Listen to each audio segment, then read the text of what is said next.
Good evening, all. Welcome to another Friday Night Live. I've got to say, I was getting a bit worried there because there was 5 seconds to go, and I thought I was doing another live stream on my own like I did last Sunday because none of you little Herberts turned up. But how? Sorry, I actually joined on like the 19 on the countdown. Then I was so close. Thought I was missing out. Steve's got some hair, by the way. What's happening? Well, I've got a background on it, mate. You got some lovely green hair going on. It's good, mate. I thought I'd try it out, see what it's like. If not, I could switch it off. So what is it, a green screen or what? Yes, it's like the green. Well, it's like a green screen, so you just put a picture of it, obviously, how what do you call it, what you want, and then hopefully it comes through. But we'll see how it goes. It's new to me, all this business, so we'll see how it is. So when did you come around my house to take that picture, by the way? That looks like one of my torches. No, it's better than yours, mate. Is it actually your torch, is it? Or did you just get that off Google? It's my torch. Of course it's mine. Is it? Yeah. Yeah. So, is that the Grail, is it? No, that's the Holy Moly, that one. That's the Holy Moly Grail, that. So we've got the Holy Moly and then I've got the true Grail, Holy Grail, which, believe it or not, you can only distinguish it because it's white tips. That's the only reason, you know what I mean. But I think they just name them whatever they want, don't they? Whatever sells, it's whatever gets money in, isn't it? That's true. That's true. So how you? Let's go through the comments and I'll come back to you in a minute. So yeah, good evening, a few people here. Yeah, good evening. Gal's been in, I think, about a good 20 minutes. Very good. Evening all.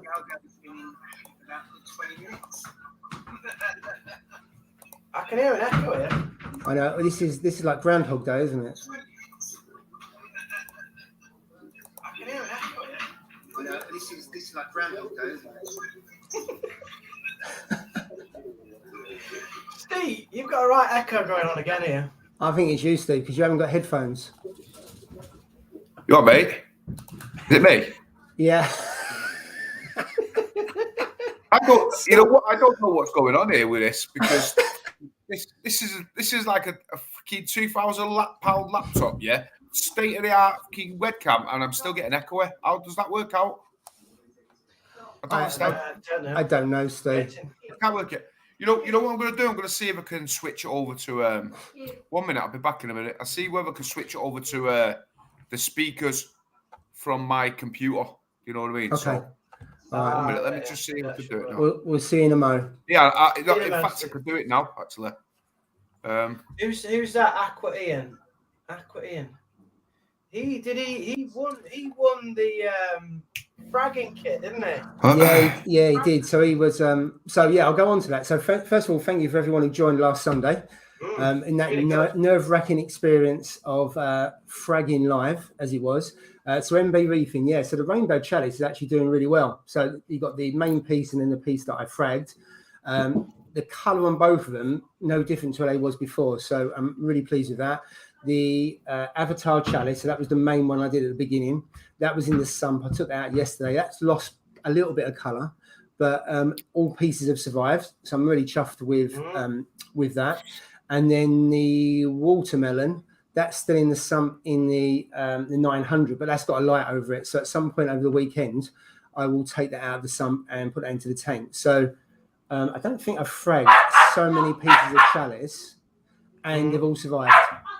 So I'm pretty chuffed with how that's gone. And yes, Aqua Ian was the one who won the fragging kit. He did. So on that, and when we're talking about fragging kits, so actually I've got a sample of another fragging kit. So I'm just going to take this off. Yeah. So this piece, you guys know. So this I've imported from China. So that looks like medical grade. Well, I think so. And then on here, that if you can see, has got. Probably can't see that, but that's got fish palace on it. I don't know if you can see that at all. Oh yeah. So I can see that. Yeah. Yeah. So what I'm going to do, I'm going to test that out, and see if it works. So I'm going to put a few pieces in salt water, leave them for a couple of weeks and see how it goes. So if that works all right, if I can sort out a price, I might import a few of those from China. But I did. Let's put that. But yeah, I was well chuffed with what that looks like. They look really good pieces. So we'll see how that turns out. I absolutely love that live. It was like it just changed the landscape of live streams because you were actually just doing the reefing whilst we were watching, and I thought I just loved it. I thought it was good to see how someone. I mean, obviously I've never fragged anything because nothing yet has grown to that stage where I can frag. Yeah, so it was really good for me to see someone actually doing it, and you could ask direct questions as they were doing it. I think that's a winner. I think it's an absolute winner. That was. Is it echoing now, guys? Or is it better? You're okay. There's no echoing now. Yeah, is it better? You know what? You know what it is? It's because I think it's the microphone in this. You know, in the camera. Yeah, in the webcam. So I've got the webcam on there, but I've switched it to the microphone on the computer on the laptop. That's what it'll be, mate. That's what I think it is, mate. All new to me, this technology. So we've got to learn. I'm so glad to hear you because I like to listen to what you've got to say about reefing. I appreciate it. Wisdom. It's not much. Hey, it's good. You undersell yourself. Yeah. No. Look at corals, and that tells you. Your corals tell you. So I've got a question there. What's open mic? So we invite other people on. So Mike's not involved tonight, as in the name. Open mic sounds a bit dodgy, to be honest. Trust you. Mike's definitely not open tonight, I don't think. Has he done that deliberately? Because this was like, this is a different live stream if it's open mic night. Yeah, it's the wrong one. You might want only. That's tickled you, that hasn't it, Jay? Oh well, I'm trying to get him back for saying I had a hairnet on last week. That's what it is. Oh yeah, has hair watch today? I forgot all about it. I mean, let's go to Sarah. Hairnet cam. Yeah, I can't you said I had a hairnet on, so just getting my own back here. Yeah. I was trying to. Oh, wrong one. Yeah. Yeah. So we've got. We was going to have 3 guests. We've only got 2 guests. So we've got someone coming in at 8:30, and then we've got someone else coming on at 9 o'clock. So we give opportunity for more people to come on, but for a shorter period of time. And whilst we'd like 3 people, it hasn't quite worked out that way for tonight. Right, just go and see if I've missed any other. There's loads of people in the chat, isn't there, tonight? Thank you for joining. Yeah, absolutely. Thank you. Yeah, Groundhog Day. We've had this since week 1, and we must be on week 48. And it's very amiss of me to say, where's Ross? So Ross is a bit poorly, to the point if he comes on, as soon as he talks, he starts coughing. And we didn't want to spread his germs live on air to anyone who's watching, or certainly not us in the live stream. So he's decided to take a night off and get his hot water bottle and a bit of Vicks and take an early night. Yeah, I know, it's great. You need to frag that torch behind it. It's as tall as you. Yeah, he's not. We send our well wishes. He might be watching, might he? Send our well wishes, Ross. Hope you get well soon. Yeah, get back on the chat next week. Absolutely. Yeah, for sure. So, Steve, how are you feeling after last week's live stream? Because it was, I got to say, it was an epic one. We went over 100 people for the first time, which was absolutely amazing. We gave away an XR15, or you did, so that was fantastic. Have you kind of settled down a little bit? Because I think a few people said you was taking something. I should have been taking something, mate. Yeah, no, it was. I don't know. I'd have to sit down and think about doing it a different way, next time, because it was it was stressful. It was stressful for sure, because you didn't know, obviously how many people were going to join. You didn't know if you was going to have time to input everybody. You didn't want to miss anybody out. You know what I mean? So it was just like a rush, make sure, do it as fast as you could, sort of thing. But you know what? Thankfully, we got it all in. yeah, thankfully we got it all in. We got everybody's name on. You know what I mean? I actually watched the stream again to make sure that I did put everybody's name in it. You know what I mean? Because I'd have been gutted if I wouldn't have. You know what I mean? So, but yeah. It was a good, fantastic stream. 109 people. It was 109. Wow. So record, mate. Yeah. And yeah, like I said, job, mate. That's thanks to everybody. Just worried. Pardon? You were just worried because you wanted to do a brilliant job, mate. But you did a brilliant job. You did do a brilliant job. Excellent. And it was a massive prize. That is, it's gonna be hard to beat anything like that. He received it. He received it the other day. Is he in the chat? He sent me, in the chat now? Yeah, I don't think he's in the chat. He received it. So he said like posted it up on Instagram. So he was well chuffed with it. Which everybody would be chuffed with it, won't you? You know what I mean, for sure. You know, so yeah. Once again, like I said, thanks to Jeremy from Exodus for giving us for the giveaway. Much appreciated, mate. Yeah, it's really kind, and I know that he watches because he was telling us before Christmas when he's been lurking outside the comments, and I know he contacted you before Christmas because of the Christmas edition. It must have been the Christmas edition with the jumpers and the lights and everything else. You know when he contacted me. He contacted me when we was winding Jay up, saying we're going to take his XR15 and give it as a giveaway. And I think it was that same one. Yeah. You know, shortly after. But yeah, no, yeah. No, you're not taking my life. You can take the app away. In fact, the app's been updated again. Has it been updated? It's got a new update. Yeah, the front window is different now. It's got like a play button that you have to go through now. There is updates going on. I reckon Mobius are watching our little chats. It must be, mate. I think so. I think so. I thought in one of the emails he said that he'd given the feedback around Mobius and Android. I'm sure he put that when you sent one of the emails over. That actually the feedback that we've been giving him, he's taken that to Ecotech. So whether that's the reason why, I mean, have you got an exclusive update just for yourself, Joe? I'm not too sure they can do that on an individual, but maybe they've done something. I don't know. No, I think it's a general update, but it does seem like connected first time today, so that's better. Yeah, really good. Yeah.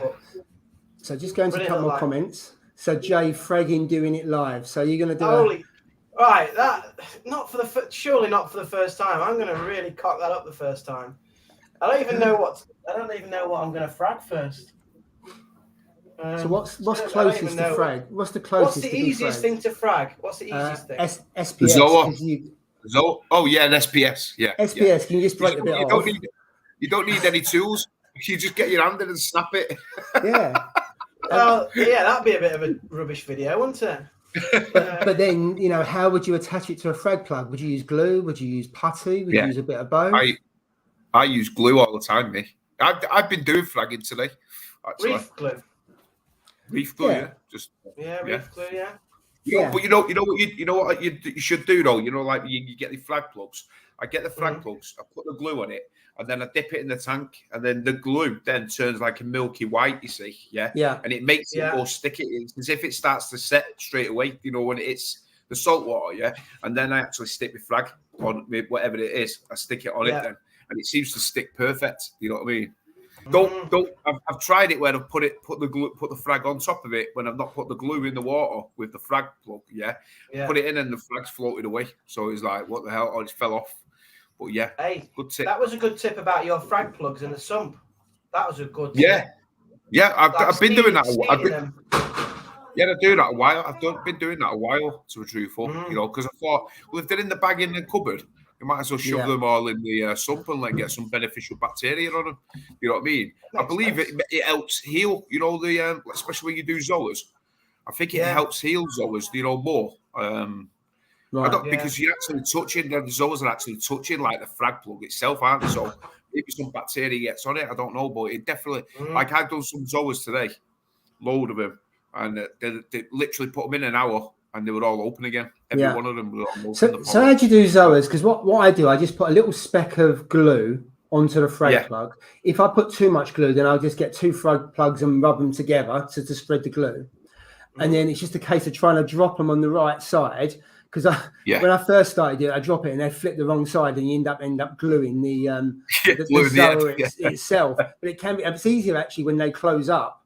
and then you can just get it and just drop them onto the glue. You stand them up a little bit, and I keep them out of water for about 4 or 5 minutes, and they're fine. Wow. So they set, and then I put them. Sometimes I want a bit longer. I'll have a pot of water, and I'll stand them in the pot of water and let them set for 10, 15 minutes on that side. Because if you don't let them set, you put them in the tank, and all of a sudden you come back and they're gone because they're floaters. Because your power heads are taking them. So I do try and let them set as much as possible, because I've lost numerous zoas before where I haven't let them set the glue enough, and then they're toast, and you see them floating around, and then you're going to the rock work and you never see them again. So is that how do you do it then, Steve?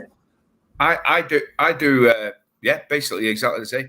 But once I pull the rock out, I leave the rock, whatever it's on, I just leave it out of water. I leave it on the table with a towel, put a towel on the table, and then basically, obviously zoas, they're all water, aren't they? So they're fueled up by water. That's why they're so big and fat. Yeah.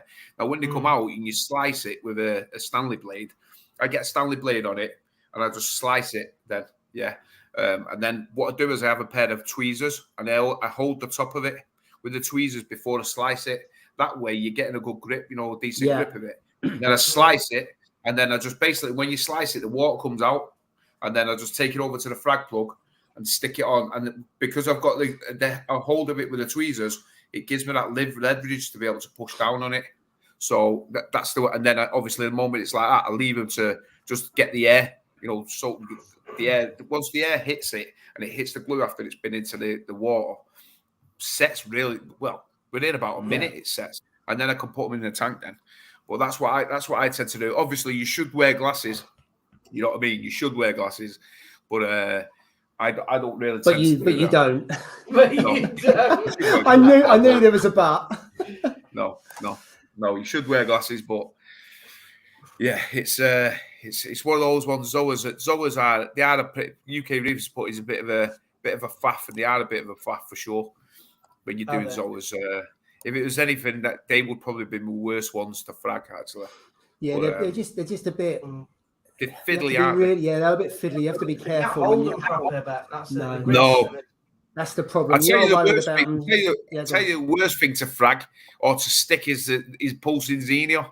You try and stick that onto some sort of rock. I just give up with that.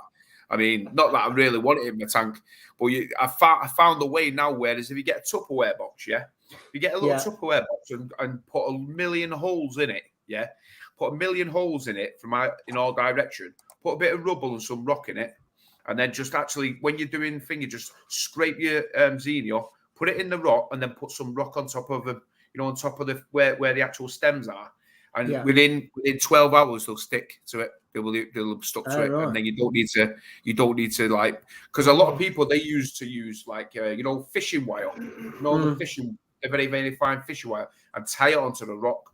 No, you don't need to do that. Just stick it in a pile of rubble, and they'll stick automatically. So I might try and do a live Zoa frag. Yeah, the only thing is I've got to move the camera because I want the camera to be actually on it, because before I could obviously hold the colony up to the camera. With Zoa I can't do that. So somewhere I need to get a rig that goes across and then looks down. And I'll probably frag them in water, because if I frag them in water, I haven't got to worry about them squirting, because they don't.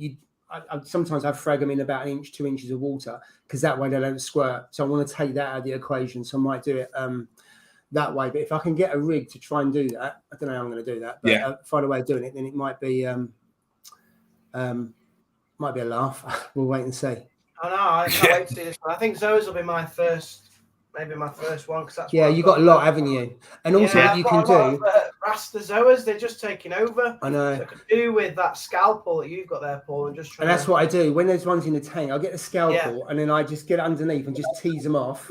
Yeah. And then I'll just either just pull it and a lump will come off, or I'll slice through the middle. So you can do it out of the water, but you need a really sharp knife just to run, because you can pick them off of the rock, and then because they're all entwined together. You'll get a sheet of them, so you could easily get about that much worth of Zoas coming off in one go, and then you just lay them down, and then you just slice them around the edge, and then just glue them. So that is actually fairly easy to do. So just going to go a few more comments, if I may. So I'll go for comments, and I'm going to go back up to another one because I've got something behind me that I want to just briefly talk about. So brain surgery live. Jay used hair dye this week, Jay. So we've moved from hairspray and the net to look at the greys. I've got a load of greys. Just for men. Wait a minute. Oh no. So that's a few messages. Get well soon, Ross. Yeah. So I hope he does. Backshift reefing was an awesome stream. Absolutely, it was awesome. Even better when you win the star prize. Yeah. And there's one about is that the torch, the prize for this week? Right,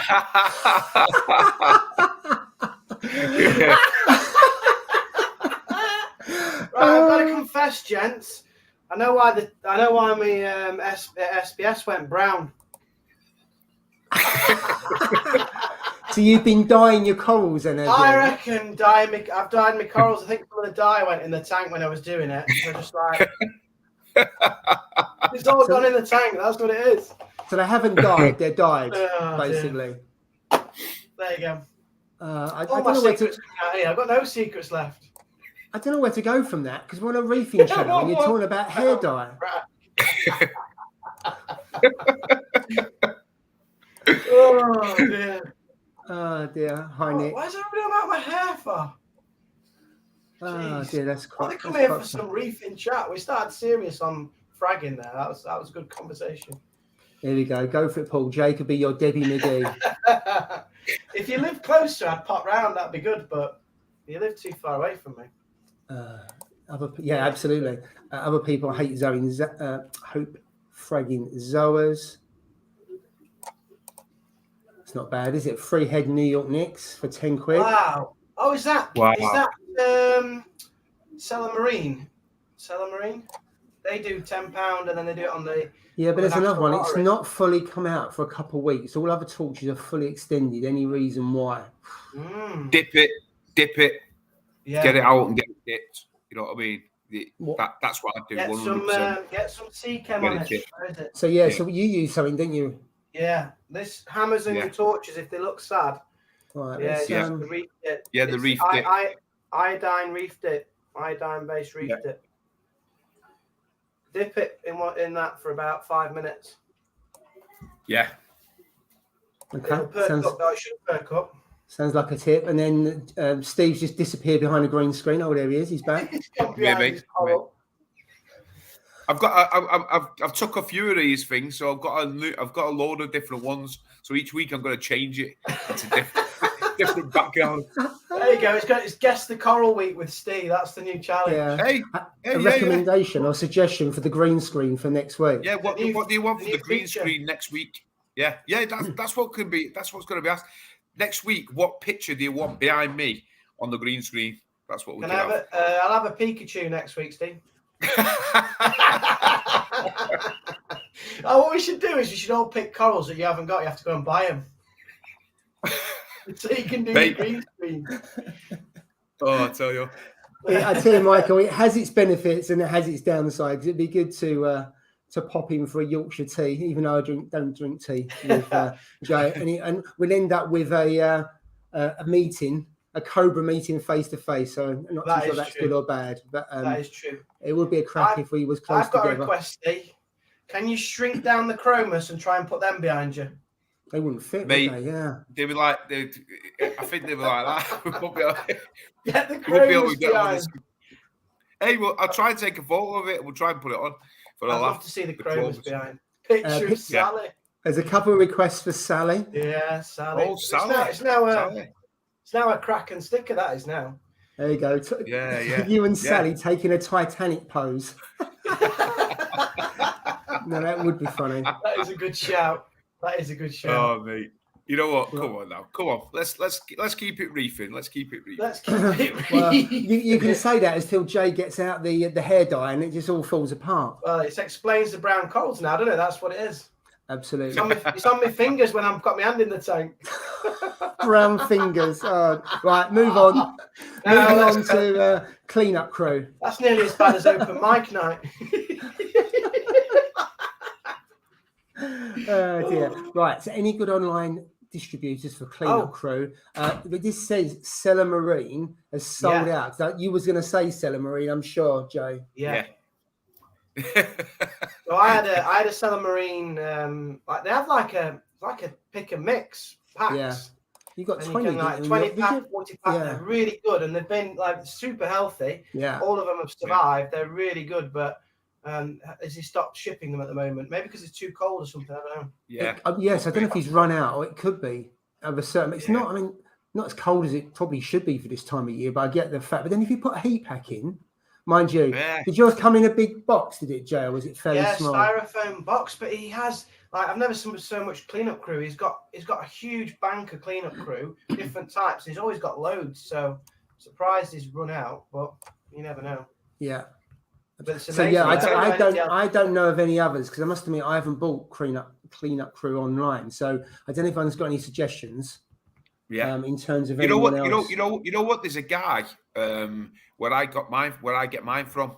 And he's super cheap, and he does have a lot of them called Stockport, Koi, and Pond. It is, yeah. Okay. And it's on a farm. He's basically on a farm. It's his own property, and one of his sheds has turned it into. It's so tiny. It is. It's crazy, really small. But he has coral, fish, and everything. But he has a load of cleanup crew at really good price, like 50 pence to £1 for certain snails and stuff like that. Really cheap, you know what I mean? But I don't know whether he ships them out. He could well do. But get on Facebook or just go online and just put Stockport, Koi and Pond, and you'll see it. Like I said, I'm not sure whether he does ship out though, but if he does, then you're laughing. When was the last time you stocked up on cleanup crew, Steve? Pardon? When was the last time you stocked up on cleanup crew? It's quite an important thing to do, isn't it, every so often? Yeah. You know what? Funny you should say that because my tank today, I was like giving a bit of, the sand. I was moving things about, done a bit of fragging. So I started to stir a bit of the sand up, get a bit of the crap from, because obviously I don't do water changes. So just to stir it up, and the sand was perfectly white, all at the front and that. Yeah. And then when I stirred it, there must have been about 20 snail shells all dead, all stirred up. I'm like, but they all, remember, this tank's been running nearly on 3 years, I think. So at the end of the day, these cleanup crew, all right, I've added some. But the original Southern, weren't they? I put 15 or 20 in straight away, there when I set it up. So that might have been one of those 20. Those 20 shells might have been the ones that I put in originally. But I do believe that you need to stock up on them for sure. And I need to definitely buy some more. I've still got the bumblebee snails. They come out at night. See them all the time. Yeah, they're supposed to be really good. I could do one of them. They keep the verbitis snails, don't they? They munch on them. Yeah, they're quite slow eaters, but they do. Yes. I'm quite lucky. In one of the tanks, they started to spawn the snails. Right. Wow. So I've actually started to take them out there and put in the other tank. In the tank behind me, I'm just leaving it now. I'm not going to add any more into that. I'll take the snails I've got in there to the others. But I've started to take the snails from there and the others, and you lose most of them. But I have seen more snails in the other tank than I had before, so they must be growing, and they must be all right. So at the moment, I'm touched when I haven't needed to. Just going back to Seller Marine, it says here about the website needs updating. I've just emailed them and they're checking for me. So it could be they've got them in stock. Right, yeah. But the email, so it might be worth dropping them a line. Sorry. Yeah, go on, sorry. Yeah, no, he updates Facebook quite a lot. And on there was quite a recent delivery of cleanup crew, so I assume they'll have some. Yeah. Just reach right. out. So we've got our first guest lurking in the midst. I'm just going to make sure. So there's a couple of comments I'm going to cover off later on. One says about have I got the Clarisea behind me? So yes, I'll go through that because after about 2.5 months, I've actually built the Clarisea 3. Haven't fitted it yet, but I'll have a chat about that because I've got the 2 as well. So there's some things that are very different. And obviously, Steve, you've got the 2. You built it. It comes pre-built, doesn't it? No, but the rest of the stuff. You don't have to build the shell, but you have to put the rest of the stuff. So, okay, you don't build it, you put it together. Yeah, thank you. Anyway, in my eyes, anything you have to do DIY is building. You got to put the you got to put the motor on it. That's all you got to do. All right, Steve. All right, I'm trying to big it up. Bloody hell! I'm going to put some silicone on it. Don't. Hey, silicone. It's a global shortage. There is now, absolutely. The price has gone up more than electric. And then the second one, there's someone saying about how's the Pico. So we'll do a Pico update at 9:30. So we'll do Clarity and It won't Pico. take long.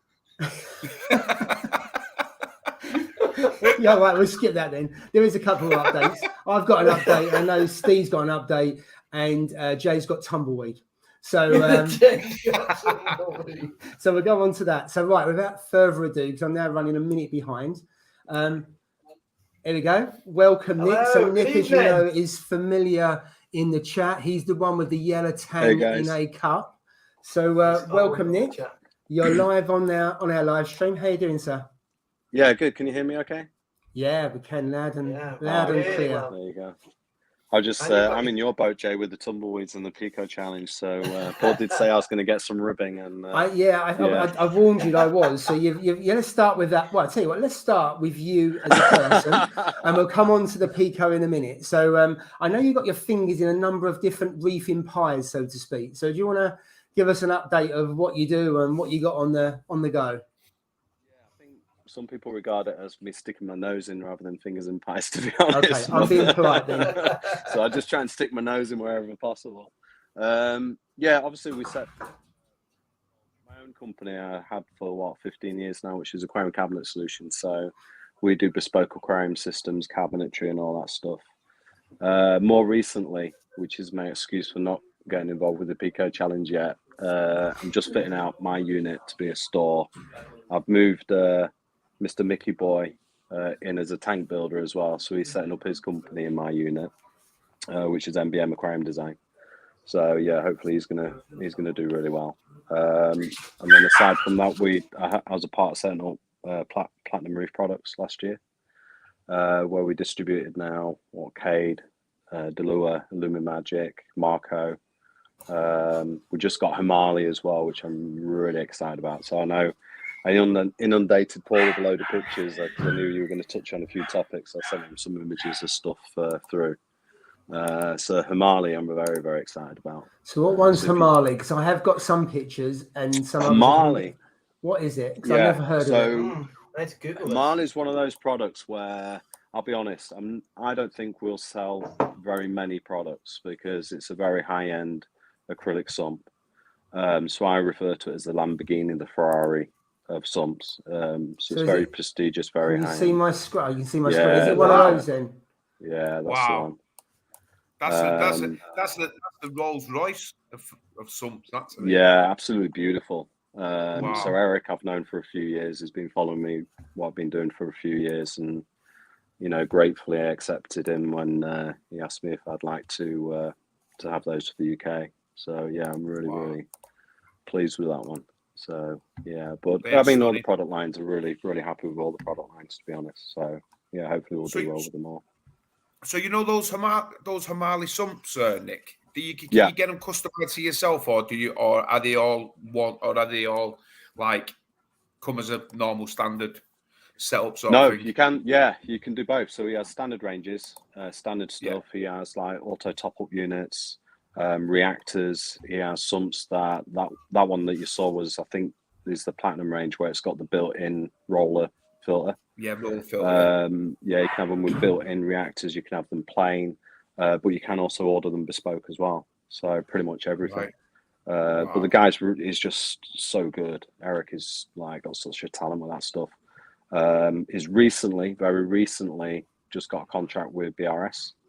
So over the next couple of months, you'll see loads and loads of promotion coming from BRS, and they're super stoked about it as well. So yeah. Wow.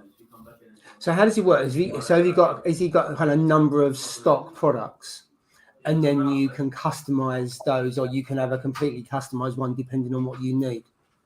Yeah, so either or. So he has a number of stock ranges that people want to choose from the ranges. And then if you want him to bespoke something, you can lay out a design, get in contact with him, and he'll work through it and do something completely bespoke. So yeah, same with us. Yeah, same with us with the Cades. Actually, you can do that as well. So we have a range of the set standard Cades, across the ranges and sizes. But if you want, you can have a custom cade as well. So there's a place in Australia. I think the biggest one that's been made from memory is about 3 meters long. Wow. Yeah, I've seen a couple of YouTube where people have had them delivered. They're custom made, and I wasn't too sure how that works, because obviously you see it and you think, well, actually it's a stock tank, high end. I'm not saying it's comparable with a water box, but those in terms of you've got a standard size tank and that, but clearly you can custom. So can you custom for the UK, or is that not available in the UK if you wanted a? No, you can. Yeah, if you give us the details, I can pass those on. You know, we've got a sales guy in the team called Ian. Yeah. So all the sales go for him. But yeah, we can put you in touch, and you can lay out what you want, the sizing and all that, and you can do it custom. We have actually got a couple of orders for customs already. So there is a couple that's been spec'd up to come over to the UK. Yeah, definitely. So one question I got about cage. So I haven't seen it, so I don't know what the quality like. It looks really good quality. But if you look at the price point of that compared to some of the other tanks, such as a Red Sea and water box, and you'll tell me whether I'm comparing apples and oranges, it does look like quite a higher price point for the same size tank compared to those others. And so how would you answer that? Because I look at the face of it, and I may be doing it a disservice. It does look like the price point's a little bit steeper. Yeah, I mean, it's a difficult one. You make comparables because obviously I've never kind of like criticized other tank builders in the way they do things and things like that. And there's certain restrictions as well. So when I set up my own company, ACS, I went out to create something I felt was better quality. Yeah. So I had this no corner cutting approach where I looked at the best quality materials, the best manufacturing processes, even down to like the glues and the bonding agents we use for putting the edging on the boards. And even the hinges, we use a hinge called a Blum Onyx, which is an integrated soft close hinge, detachable soft close hinge. Yeah. And it's probably one of the most expensive on the market. But my approach was always that no compromise in what we do, so that I could hand on heart say, I don't know how to make this product any better. Yeah. And we have to put a margin on, obviously, to stay in business. No, absolutely. It is. I'm not being critical, Nick. Just from the conversation with people. It's just I thought I'd ask you that question, and I didn't tell you I was going to ask that question. So apologies if I've been a bit naughty of a curveball. But we've been discussing around the cade and how does that price point sit. But I mean, what you're saying from the sounds of it is you're talking about top drawer quality. And so when I spoke to Adam in Australia about the cade. Yeah, he's an aquarium designer as well as myself. So he actually invited me and he said, Nick, I want you to look at the cade because I know you're an aquarium designer and I want you to point out anything that you think we can do better. Any flaws, any design, any efficiencies that you think where we've got it wrong. So I really had a good look. The glass they use is a very high quality low iron glass. So it's actually a better low iron glass than other companies that claim, say, we use low iron. There's different grades of low iron. Yeah. And theirs is probably one of the clearest I've ever seen. They use a silicon called Wacker silicon, which is a German brand of silicon.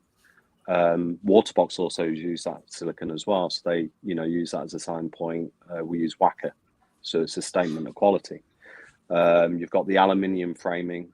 You've got the glass doors, adjustable feet and all of that. Now, interestingly enough, when you talk about prices compared to other companies, Waterbox actually has a cade equivalent. Okay. They have two actually. So they just launched a new one. I think it's called the Infinia, and they had one previous to that called the LX. So if you go on Google, I think Dom at Kraken was advertising them. So they have been advertised in the UK, and I was pleased to see that when we looked at the price and we were able to achieve with the stupid shipping costs we're suffering from at the moment. Absolutely. The cade actually came in cheaper than the LX equivalent from Waterbox. Wow. So when you're comparing apples and oranges, absolutely. You're comparing the Waterbox current product in terms of a wooden base cabinet, like the standard aquarium. Okay. But when you compare, even what Waterbox has managed to create, which is a higher profile product, compared to the Cade of a similar level, we've actually come in cheaper. It's a fair comment. So then when you look at it from that point of view, it's, are you talking about, like, you go to a car dealership, are you talking about the 4-door saloon, or are you talking about the, the sport car? Which one are you talking about? Which one are you comparing? So, and I was quite pleased with that. Yeah. Cool. And then I know when I saw pictures of it as at the trade show, obviously it had the filter socks on it, and then we started talking about the roller filter. So I think you've actually said that you can put a roller filter on it without having to cut the weir out and everything else. Because I know that, Steve, you cut your weir to your sump to bits to get your clarity in, and I know Reef Dork did the same with a water box tank. Nick, I think you said to me, because we messaged about it, that you don't have to do that. You can easily slot it in like the DD tanks. Yeah, that's right. Yeah. Like you said, I'm glad more and more companies. Sorry, Nick. I'm glad more and more companies are giving the option of being able to do that, because a lot more people are going to the filter rollers just for ease of use, really. And like, nobody wants to keep changing filter socks out and this. That. It's just, you want to just enjoy your tank, don't you? And that's why I got it. Was I couldn't be. Sometimes I'd forget to take them out. Sometimes I'd let it go a week or 2 weeks, and I go, oh frick, I forgot to do it, and you just lose. You just lose track of the time, don't you? Like, when you're busy, you got your home life, you work, and you just completely forget. Whereas now it's like, set it and forget it. Those rolls last my tank 4.5 months. They don't, you know what I mean? So for me, I just changed it over, and I look back, and it was the beginning of October. I put that last one in of mine, and I only just started to change it. So, you know what? For me, I'm glad companies give you the option of being able to get it in for sure. So do we think that in the future that'll become the standard, that you'll buy a tank, it won't be filter socks, and you'll buy the tank, and then that brand of tank, you will end up with the roller filter that will come with it, and it'll just be a case of plonk, it goes in a bit like you do at the moment. You set your pipe work depending on what make you get, and that'll go in, and filter socks over time will be a thing of the past. What do you think? I think it'd be interesting, because I'll be honest, I'm not a fan of filter socks, and I'm not actually a fan of the roller filters either. Okay. So when you see things come in, I can understand why they've come into fashion, on both counts, and then things kind of move on, and then they go around, and they go in circles, like Cigarettes and things like that. That was around decades ago, wasn't it? Yeah, exactly. So if you're in the hobby for a long time, you'll see it happen. I mean, it's a difficult one, because sometimes you get asked for advice, and you get asked for, what would you do this, or I've got a problem, and you offer advice and you offer solutions. And sometimes people will have their preferences on what they want to do and how they want to do it. And it's like, for me, I don't try to push myself onto people. Yeah. But I will offer advice. And if that person says, well, no, I'd rather do this, then quite a lot, I go, yeah, no problem, you do that, because it's not my tank. It's their tank. So I kind of just go, yeah, that's fine, because it's not mine to I don't need to win an argument about what is right, what is wrong. The thing with the filter sock thing, I think the problem that people most found with them is that they just used it as a filter sock, and so it would catch stuff, and they'd get tempted not to change it until it was overflowing. Yeah, which defeats the object, doesn't it? Yeah, and then when you wash them, they clammed up after each wash, so they lost their efficiency. So my advice with the filter socks for people that did want to use them is, I said, don't use it in that way. Get some filter floss and use it as a filter floss holder. And then that way your filter floss is doing the filtration and the sock's just holding it. Yeah. And then change your filter floss out, squeeze it out, rinse it, change it. You can get the cups nowadays, don't you? You can actually do that without the sock. So it's a sock, but it's a cup, and you put it in, and then you're pulling it out and binning it, which is what you're saying. Yeah, exactly. I mean, my if I'm to use something like mechanical filtration in that way. My preferred way is just a sheet of filter floss. That's just a sheet, and then it runs through that as a pre-filter. Yeah. And then every 2 or 3 days, I take that out, rinse it out, put it back, or change it, whichever. Yeah. I think if you're relying heavily on any kind of mechanical filtration, I'd suggest, depending on what you're doing with the system, what stage it's at, but I suggest maybe you're not getting that balance of the system right. But that would depend on what you're doing, like you stated corals. If you're nutritionalizing coral, you know, if you've got loads of fish in there because you're overstocked, and you know, then you have to mechanically. But the interesting one with the cake, because I remember that live stream and I was dying to get on, like, say, hang on, because I remember, I think it was Steve saying, why don't they do this and why don't they do that? And it was interesting because a couple of months before, it was coming up on the Cade group on Facebook, and people were, because before that you did have to cut out a baffle and mover, and I mentioned it to Adam. He hadn't seen that post, that thread, so he looked at it and he just said, oh, that's easy to do, I'll just ring the factory and just tell them to do this, move it over so it'll accommodate it, make the filter sock plate a bit bigger. Then it comes with the filter socks. If they want to fit a roller mat, they just take it off and then put it in, easy fix. And then when we're at the show, I remember giving him a call in the morning, going, I know I'm going to get asked the question. So the Cades we've got stock of now in the warehouse, are they the updated sumps? And he was like, yeah, you've got the updated sumps. And the first consignment that we got were the updated sumps. So anyone that's bought a Cade in the UK, you can take that out and put a roller filter straight in, the clarity straight in if you want. And that's the key, isn't it? That flexibility, that not everyone want a roller filter, or not everyone want roller socks. So what you're saying is, if you was to set up a new tank, you wouldn't use roller socks or a filter roller. So you would use a sheet of floss or filter floss and just let it tumble through that.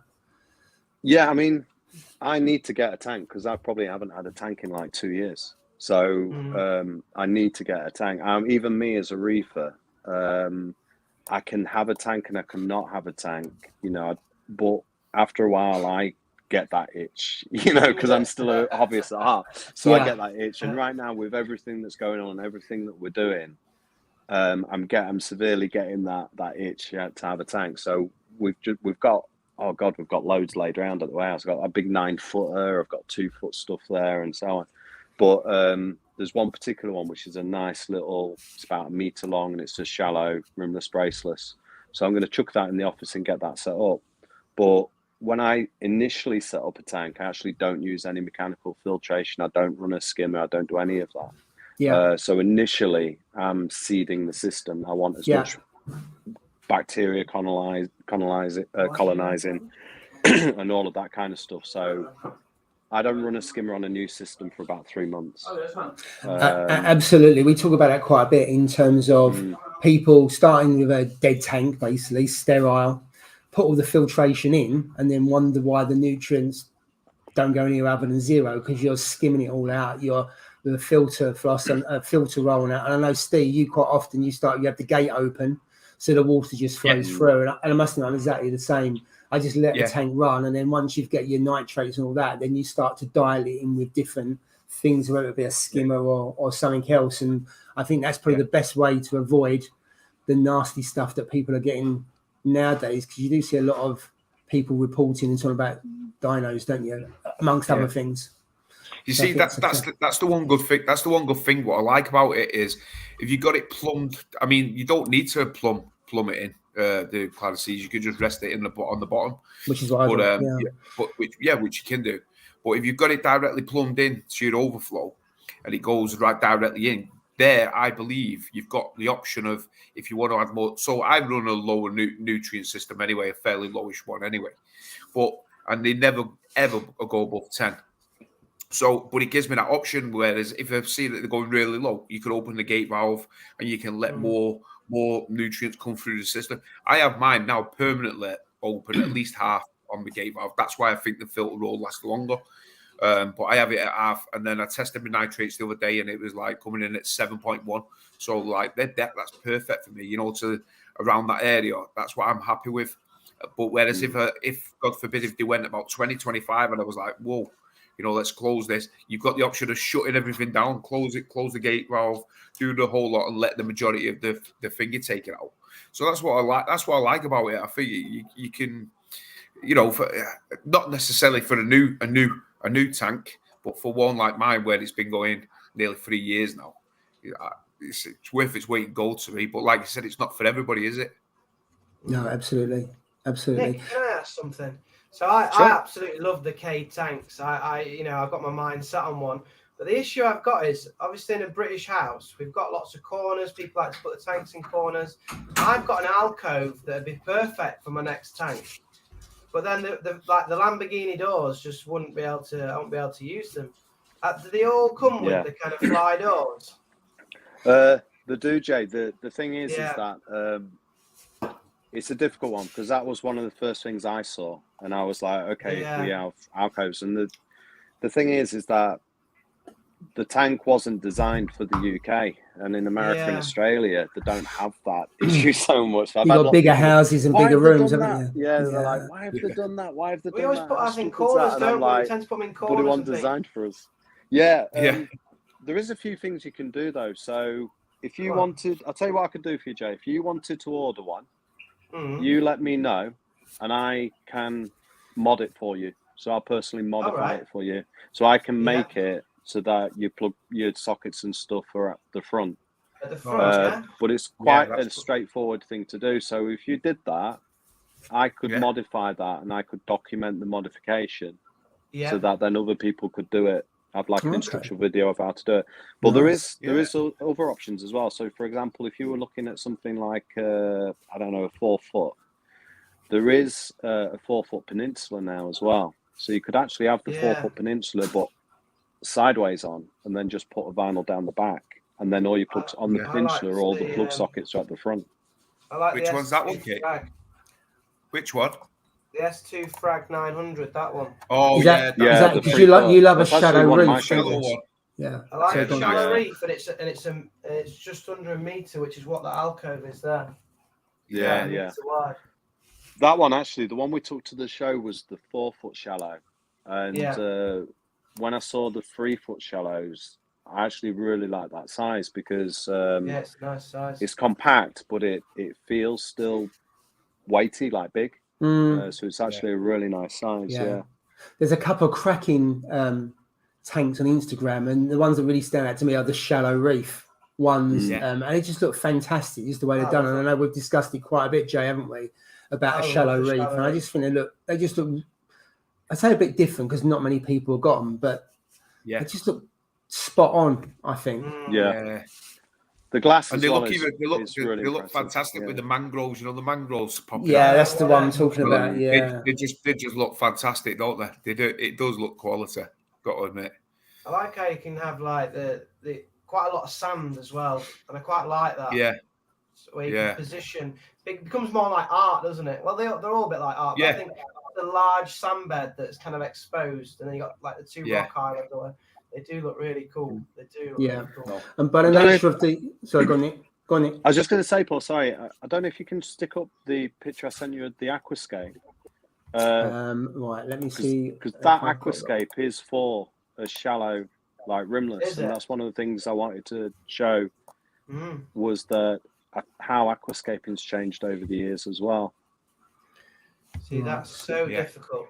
There's lots to consider when you're doing this as well. There is. Space for the fish, and then you need kind of flat areas, don't you? Yeah, I mean, in the old days we just took loads of rock in, but those days have gone. That's the one you're talking about, isn't it, Nick? Yeah. Oh, so that's nice. Cool.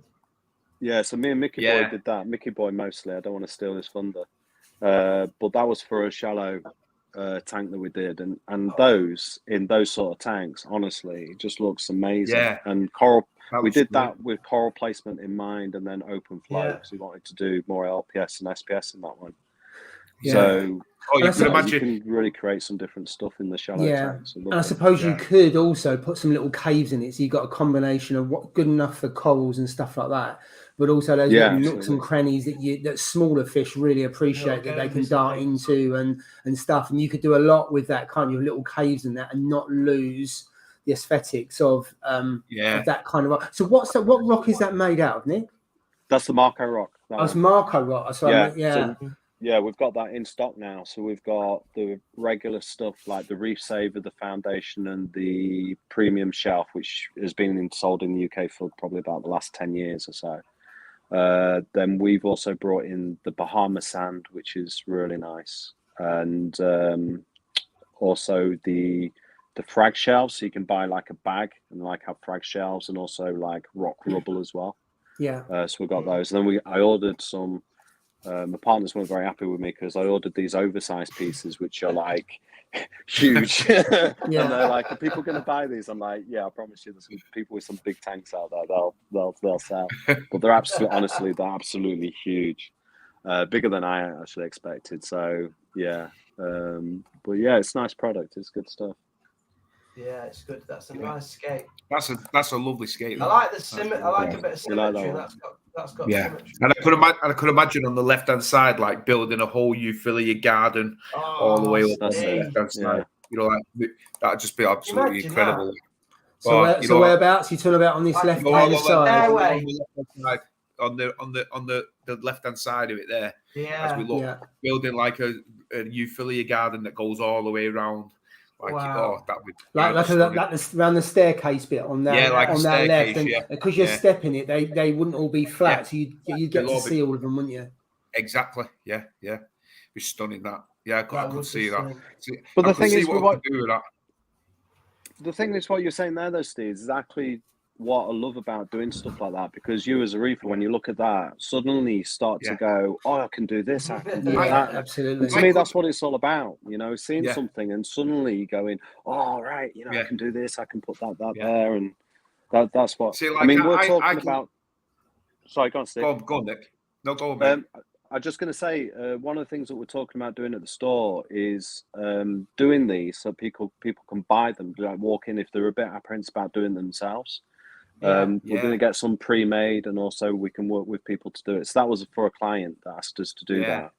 And then the other thing I'd really like to do when the store's up and going is have like workshops and open days where we can have themes of like, if we get 10 people or so want to do a aquascaping workshop, they can come down and we just spend all day aquascaping and playing with the stuff and going through stuff.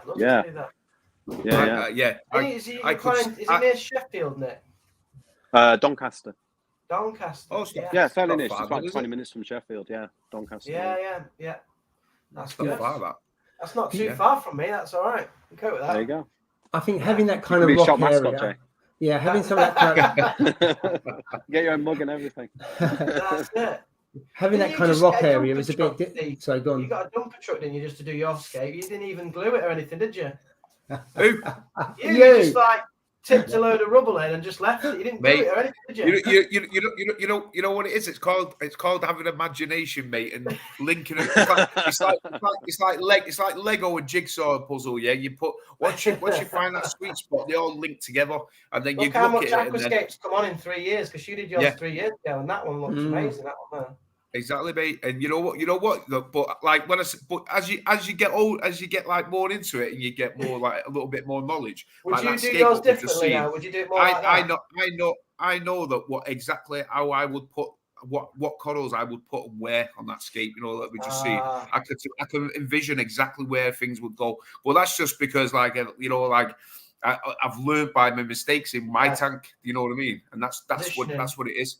I've learned exactly where, like I know, like SPS you shouldn't put next to each other. You know what I mean? I made that mistake. Things like that, and certain corals can go next to each other. I've learned that mistake. So you learn things. You're always learning. And that's what's great about this hobby. Is you're learning all the time.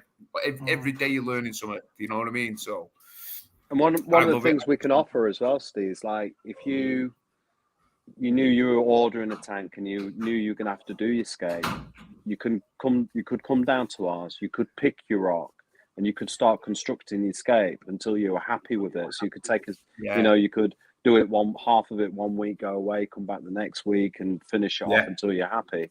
And then all we do is just charge you for the rock that you use. So we'd weigh it and say, well, this is, and you just pay for the scape.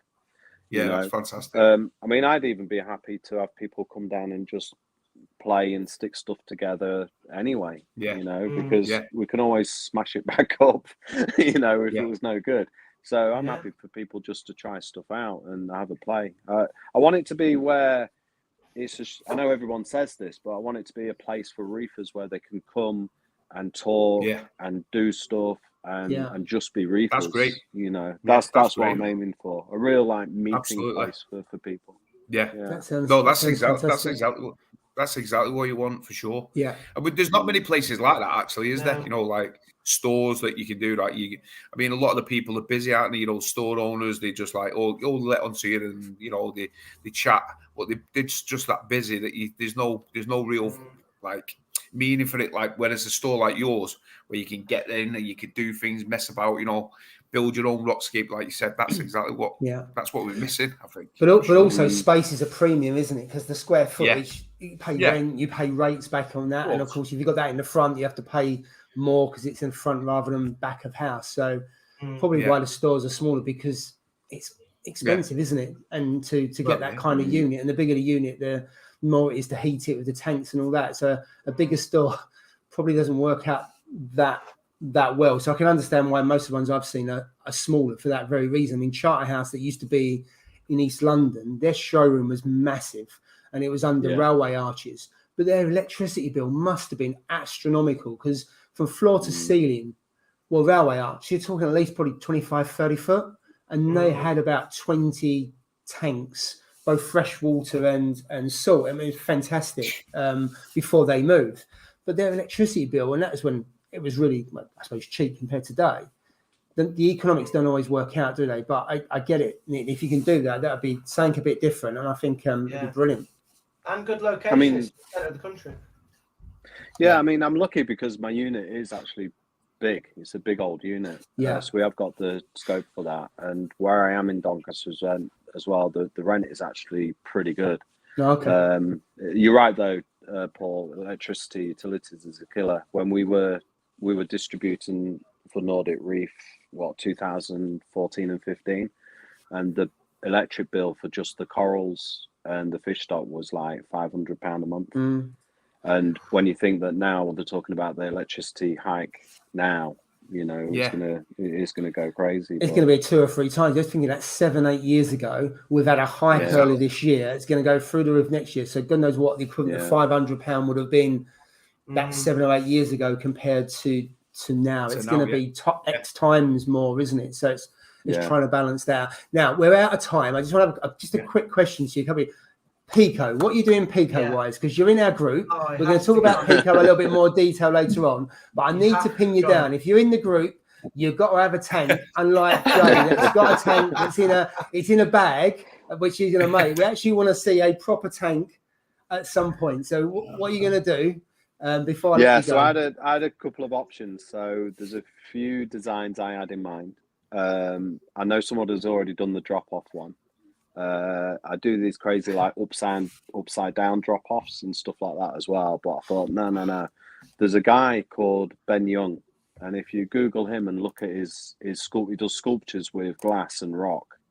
And I saw his stuff quite a few years ago now, and I thought, you know what, these would make an amazing concept for an aquarium. So that's what I'm going to do. So I'm going to coerce Mickey Boy into making me a nice little glass. Is he like that one? No, I didn't. Is that the wrong one? You didn't send me. I didn't send you the pictures on this one for these ones. Okay. That's stunning, that though. That is cool. If you remember on the old Instagram group, I put up a couple of pictures on there a while back. But it's basically like he has this like concrete rock, and then he cuts out of it and kind of sets in glass into it. So that's what I'm gonna do. So yeah, I need to get to work on that. That's stunning. Excellent. So That's we, stunning. I'm wondering what Jay did. Jay, what did your missus say when you said you were going to do a Pico? Did she say, no, you're not having an upgrade or what? touche. She was actually very. She was like, "Where are you going to put that one now?" I said, "I'll put it in my little boy's bedroom. Hopefully, it'll fit in there." So that's the plan. But yeah. Right. Where are you going to put your Cade? Well, I can't really. I can show you the gap. I've got like a little area there, an alcove. Right. I'm gonna take the shelves out, get rid of the Lego because the Lego can go, and it's about it's 1.1 meter wide. So it'd be nice, but obviously with the Ferrari doors or what Lamborghini doors, it just wouldn't work. But that'd be a nice space there. Yeah, no, we can sort those for you, and if we sort it for you, it'll behave just like a regular tank. Anyway, but yeah, we can do that for you. I think, to be honest, I did loads and all the products that I brought over with the guys. I've really, really looked into them, and the research I did on the Cades, I couldn't find. There were like one or two little things, and really sort of minor things, but overall, everybody's really happy with them. So it's like with one of those. If you get one of those, Jay, I think you just be smiling from ear to ear. Absolutely. Oh, they look amazing. Yeah, right. Fantastic. we are at time. In fact, we're a few minutes over. So sorry, Nick, I'm going to have to cut you off. No, you're good. Unfortunately, Thanks but thank you very much. Cheers, Nick. Very Thank you. Great guest. Thanks. Yeah, thank you very much. So, Nick, I'll speak to you soon, and hopefully see you in the chat in the next few weeks or so. So, thank you. Thanks a lot, problem. Nick. Cheers. Have a good one. Guys. Cheers, Nick. Cheers, pal. Thank you. So, something a bit different there from Nick. Wow. Yeah. I like the concept of having a reefing kind of community base. Yeah. That's great. That's a really good. Yeah. I'll be definitely paying it a visit when it opens, for sure. You're not welcome in Yorkshire. I'm only joking. Always welcome. I thought you were Lancashire. I'm Lancashire. You're Lancashire. Just leave your red rose at home, won't you? To be fair, when I went to Kraken, those Lancashire reefers, they were very welcoming. Nice bunch. Absolutely. Nice bunch of people. So there's a few comments which I've skipped over around Picos. And we'll come back to those a little bit. So yeah, there was Jake Adams from Reef Builders, which is probably it's a smaller one tank than we've all kind of got. So we'll come back to that. Obviously, we'll probably catch up on where Jay is on his Pico at some point. But what I'd like to do now. It won't take long, though, will it? Yeah. Look, he says it and he starts laughing. So wind up. It wasn't. It was another comment, Joe. His latest update. He knows exactly what the update is. Do you know what? Sometimes you just tap your heels and something else will happen. Right. So moving swiftly on. So without further ado, we are going to introduce someone who is a regular in the chat, He's regular on Instagram who has an absolutely fantastic tank. And Jay's always gushing around, I want ACANs like that. I've not so got to any speak. yet. Yeah. And so anyway, say hello to a friend of the channel, Matthias. Hello. So hi, Matthias. Hey, How's it going, How are you? I'm fine. A little bit stressed, but fine. No need to be stressed. It's not a bearded reef top there. He's not even turned up. Bro, best sweater in my car. What? He's got a bearded reef. Oh, very nice. That is nice jumper. So did Ross send that especially for tonight? Well, actually, it wasn't. But when I mean. I can't make it, so can you wear my jumper? I hope you got the standard 10% discount. That's standard with I'm Ross's quiet. channel. I didn't say anything. Right, okay, Matthias. If you want to introduce yourself, because I know you're not not from the UK, so you just want to say a few words, and then hopefully at some point we'll get to see your fantastic tank. Oh yeah. Hello everyone. I'm Matthias. I'm a reefer from Belgium. almost 20 years old. I have 3 tanks. I have my mixed reef behind me. Then I have a seahorse tank, and I have a fish only tank. Yeah, this one is 400 liters. My seahorse tank is 150 liters, and my fish only tank is around 700 liters. Wow. So Yeah. what's that? So what? You have about 1,250 liters, more or less. You've got to do. Wow. And do you do water changes? Not on this one. On my seahorse tank I do, and on my fish only tank I do. So that's quite a bit of water you have to cart around then. Yeah, I actually just started with making my own salt water, and honestly, I'm liking it. It's not a lot of work. Just in the evening, prepare the water, let it run overnight, and the next day you do your water change. Yeah. So how do you do your water changes, Matthias? Is it automated, or do you have like an automated, you know, like those automated, or do you just the old-fashioned way, get it out, suck it in, put it in a bucket way? Is that the way? That's the way I used to do it. Not even that. Like I just make my buckets now with my heart operation. I can't drag them, so I have my mom or my sister I'm screaming at to put the water in, but I just suck it out and throw it back in the tank. It's as easy as that. Nothing automated. Just old-fashioned way. I hate water changes. I hate. And what salt did you decide on? What salt did you decide on? I'm using the Aquaforest Reef salt. Yeah, good. Obviously, all the tanks run on Aquaforest, so it was an easy choice. Well, you'll get on with Steve. He loves Aquaforest. Good choice. Yeah. Honestly, when I was in the live stream and you all said like it takes hour to mix, and I was like, oh no, and I just put it in. I mean, I think we'll correct that. Jay takes hours. I think Ross was about 20 minutes. Steve was about 15, and I'm about an hour. So I think it was 1 out of 4 of us. It shows you how much you listen to us and you listen to Jay. That he mixes it for weeks, and then mine was mixed for 2 days, and everybody was like taking a minute. So Jay makes sure every granule is mixed. You need that, Jay. So now I mix for 2 hours. I only mix 2-3 hours now, but yeah, I used to mix for 2 days. Yeah, you never see an Aquaforest tank that looks bad though. You never see one. Well, that is true. Very true. That is true. The only disappointment, well, not disappointment thing, it's negative, is just the amount. Like I dose, this is 400 liters. I dose my 3 components are around 500 milliliter. It depends on what my cage keeper says, but it's around 500 milliliters.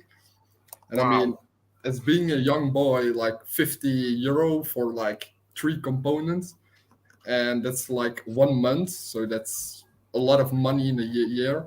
I just started to make my own because it wasn't payable. Yeah.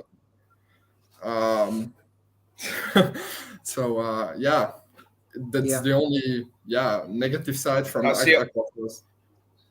That's the one thing that like you said, Matt, is exactly the same. Is like, I mean, you're dosing 500. I'm dosing nearly 300 mil now, 280 mil. I'm dosing in my 350, and it comes to the point where it's just like, whoa, it's about mixing up, and you're mixing up, and then, but it's the overall. Eventually, like if I was dosing 500 mil. There is no way I would be on it. I'd be going to the calcium reactor. I've said it in my video. That's what I'm probably aiming towards, is to go to the calcium reactor. That way, I could strip me. I could take the doser out. I could take all of that, everything in that cupboard. I could take out. You know what I mean? And then I could just put a calcium reactor in, put all the skeletons, everything in it, and a full calcium reactor will last you at least 8 months, 9 months. You know what I mean? Maybe more than that. You know what I mean? So. It's just about ease, isn't it, really? You know, mixing it and stuff like that. Just gets a bit of a 500 mil, so a 5 litre tubble, you'd be changing it every 10 days. Oh, God, no, I couldn't be doing That's really negative because I have like 1.5 liter containers, and I mean, wow. Yeah.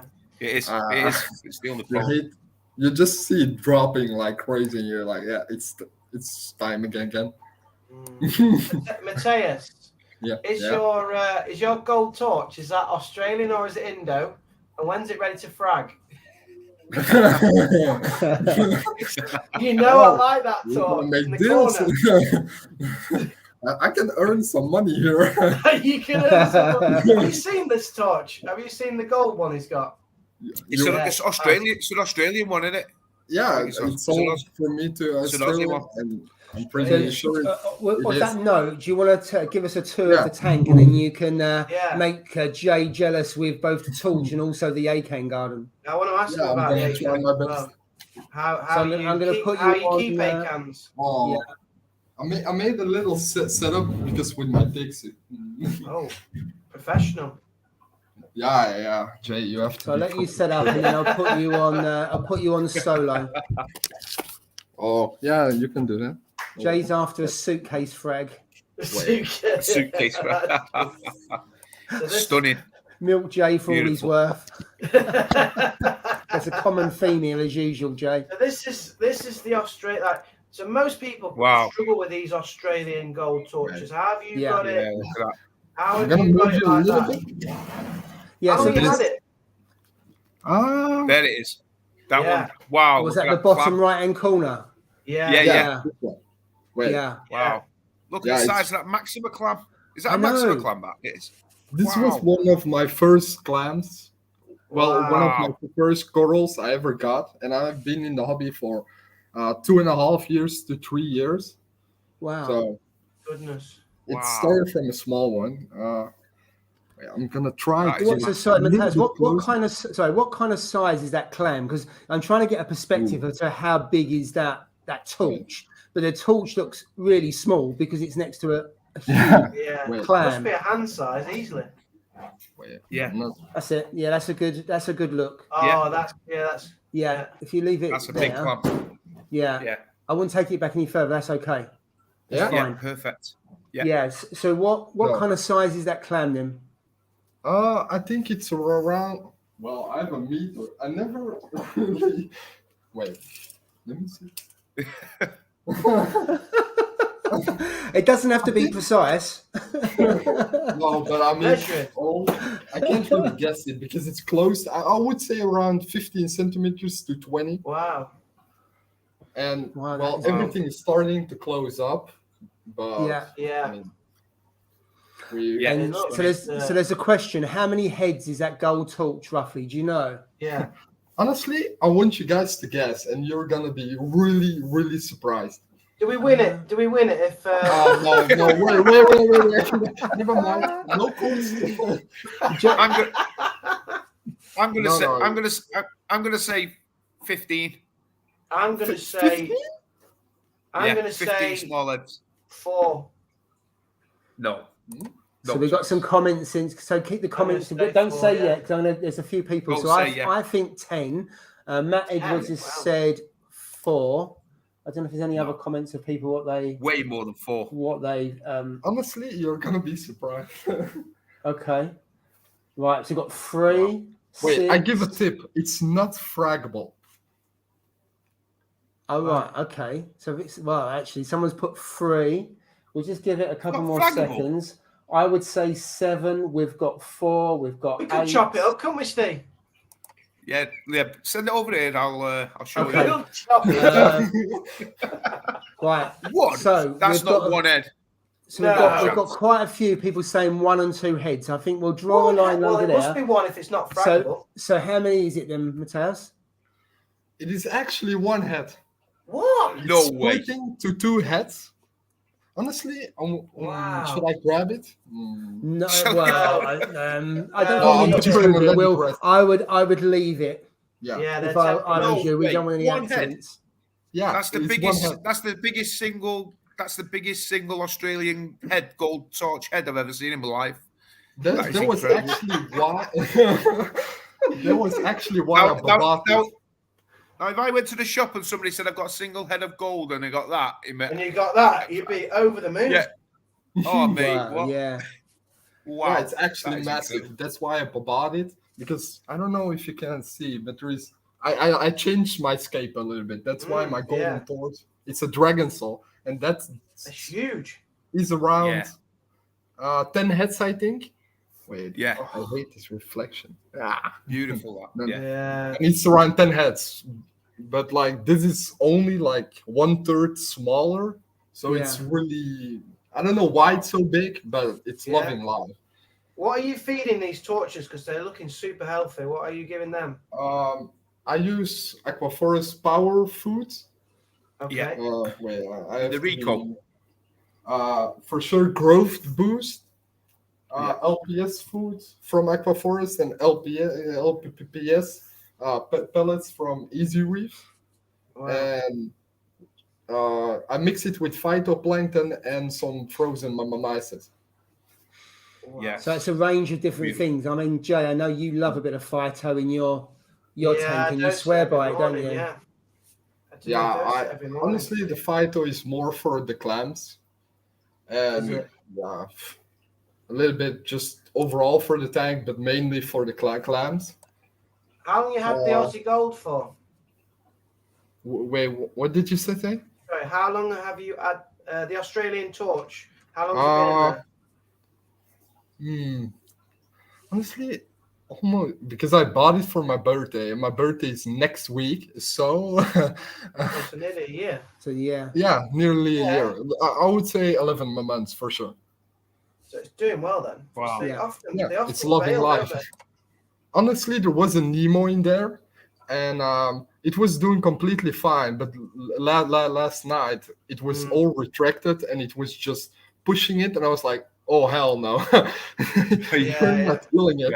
So I put it in my sun for some time, and I just probably place it in my CC horse, the tank. Yeah. Is it wild caught or is it from another aquarium? It's from another aquarium. That's one thing I know for sure. So that helps, doesn't it? If you've got a second or third generation, they're more hardier, and you usually find the more generations, the thicker the stems are on them, because the thinner they are, the more you find them more likely they are to die. So I got a question here. Someone said, "Do you dose iodine?" Oh, that's a good question. Yes, I do. I dose 3 milliliters a day. A day. Wow. A day. So what's that dosing based on? Because we've talked quite a bit about how do you get the dosing right, and obviously there was a video by Parker's Reef because he damaged some of his SPS and that. And I know Steve, you underdose, don't you? So how do you get it at 3 milliliters a day, and you think that's spot on? I used to do ICP tests every month, so I won because I stopped with doing water changes. I knew I had to get my trace elements with hand. So I did every month. I did a ICP test, so to make sure they get the trace elements. And now I do an ICP test every 3 months. Yeah. You know what's a good idea, that actually. And when we think about like the price of an ICP test, what, £30, £35, whatever. It's well worth it to just maybe do one, once a month, just till your tank is like rock steady and you know where you are with it, that you've got it right, all in the right elements. But for £30, it's nothing, is it? If you look at what you've got in that tank, exactly, and you know the risk of overdosing iodine, you took it over the right way, you're going to see coral strip, and at best they're going to be unhappy. £30 a month in the scheme of things, and how much you spend on a tank is arguably peanuts, isn't it? It's nothing, is it? No. You know what? I might actually start doing that. To be truthful, send more ICP tests off. Yeah. Get it done. Who was it who had an iodine test kit? Was it you, Steve? I have bought a Salafat? I did. Well, I did my iodine test when we was talking about it, and I actually did it the following day on the Sunday? Yeah, Sunday I did it. Sorry, I did it on the Sunday, and I tested it, and the iodine goes from it's like is it like a plain white to like a yellowy color on the Salafat? When I did it, it was like literally 0.01, and it should be. And I dose the iodine in my tank all the time, don't I? You know what I mean? But I underdose of what it should be. So Yeah. iodine in the ideal should be, I believe, 0.03 to 0.06. That's what they say is the in between there. So mine's under.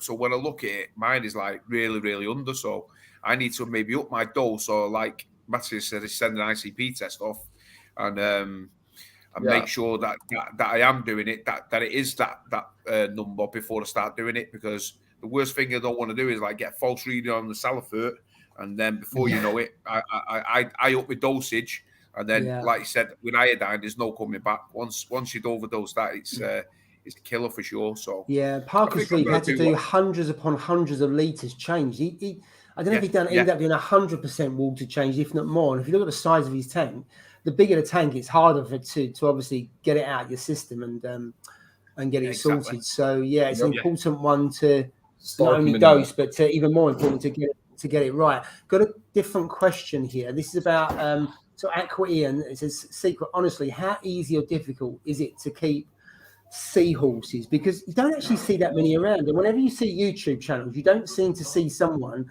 keeping videos up to date for like 6-12 months and showing a whole journal about seahorses. So you never really know whether they die pretty quickly. So Matthias, it's a really good question, and I'm intrigued to know how easy or hard it is.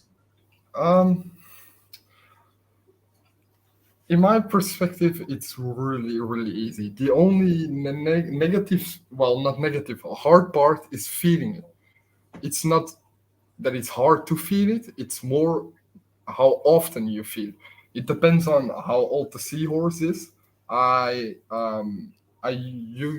work in a fish shop right now, but I used to work in another fish shop, and I was keeping breeding with seahorses. And in the beginning, you start with feeding like in the real beginning, you just have to keep them eating. Like I was looking at it every hour to make sure they're eating. Wow. But we were speaking about the first weeks, you know. Then when they're ready to sell, I always tell people start with 3 days, 3 times a week. Not a week, a day. Holy moly, a day. A day. And just watch them grow, because there are a lot of seahorses that some seahorses fly to the food and just they almost seahorses are slow eaters, but you have some that fly to the food and you have some that just completely ignore it. So just watch your seahorses. If they eat good and they're growing well, go to 2 times a day.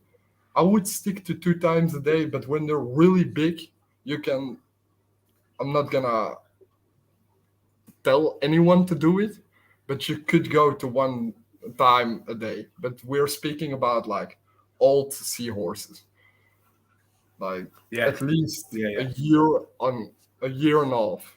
Yeah. So it's not hard. It's more just feed it.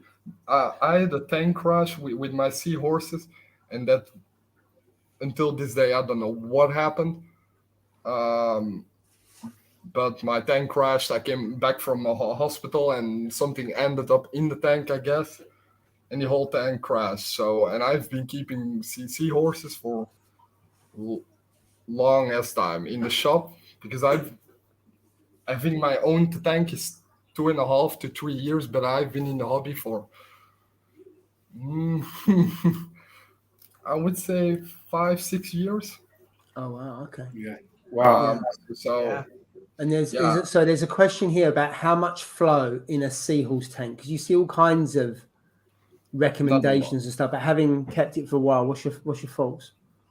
Yeah, not a lot. I wouldn't really know why you would want to search for the edge of flow. Like why just not a lot of flow. I know, like, I have to do water changes quite often in my seahorse tank, because the food drops on the floor.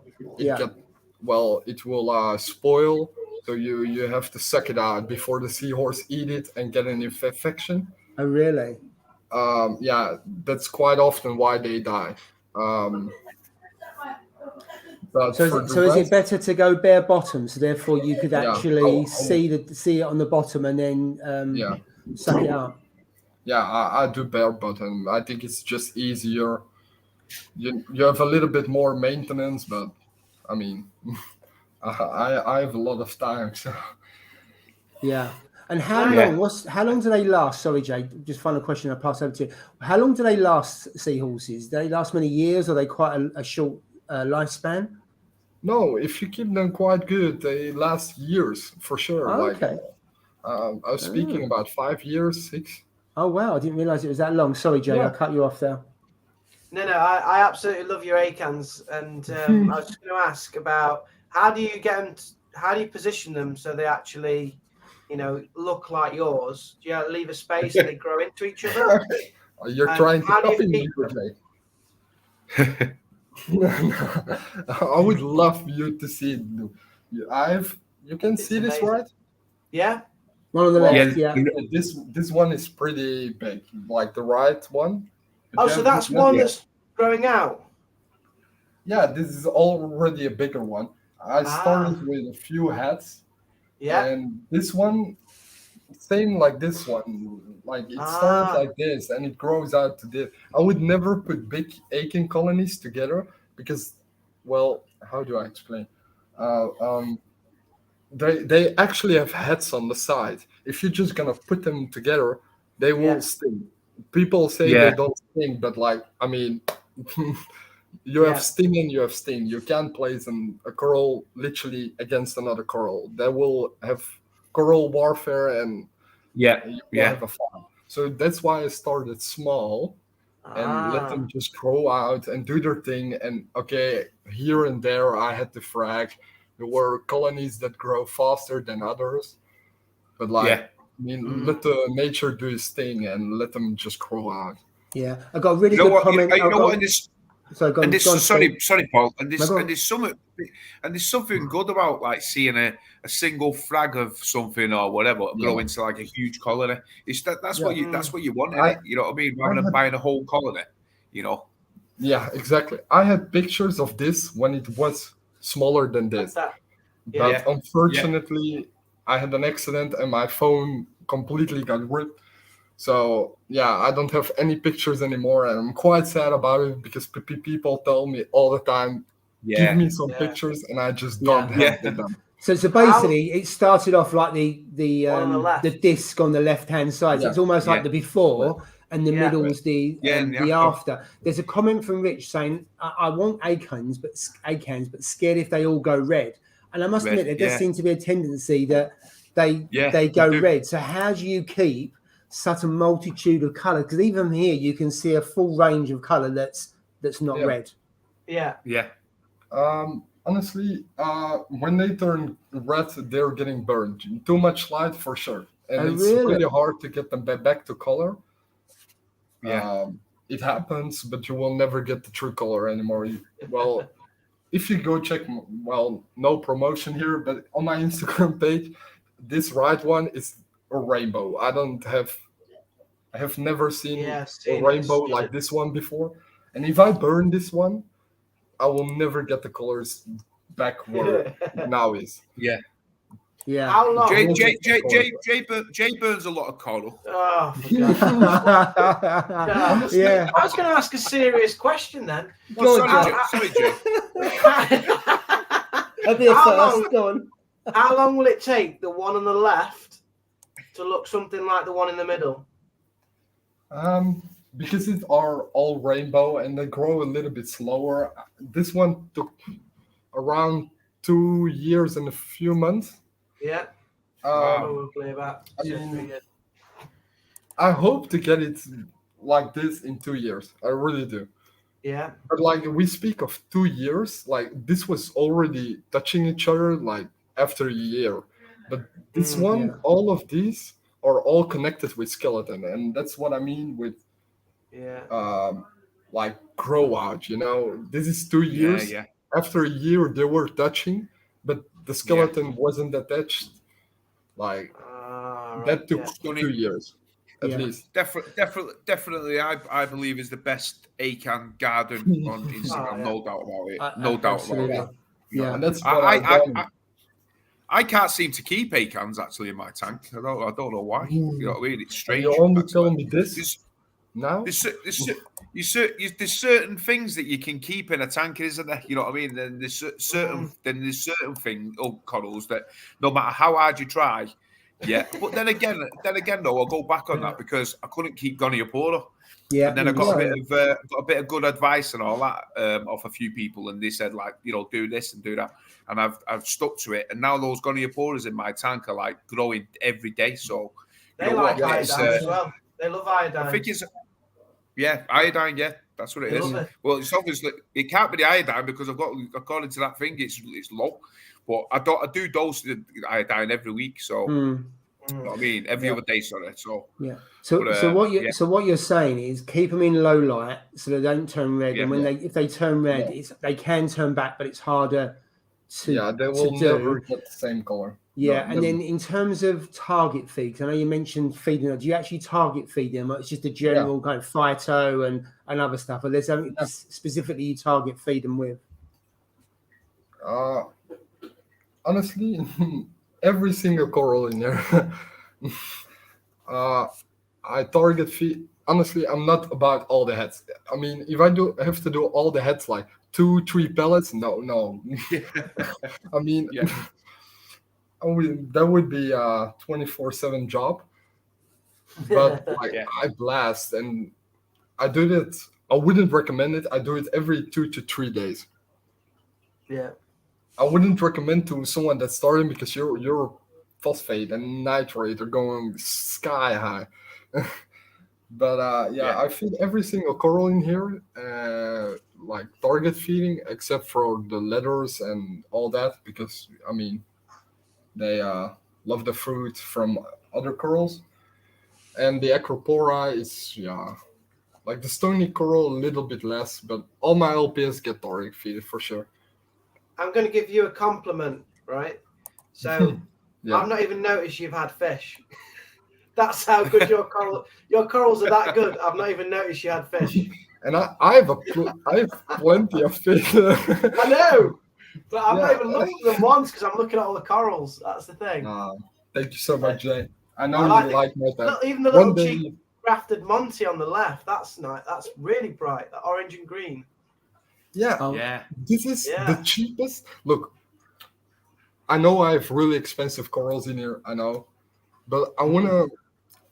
One thing I do with this hobby, I wanna show creativity can be beautiful as well. This is creativity, but expensive.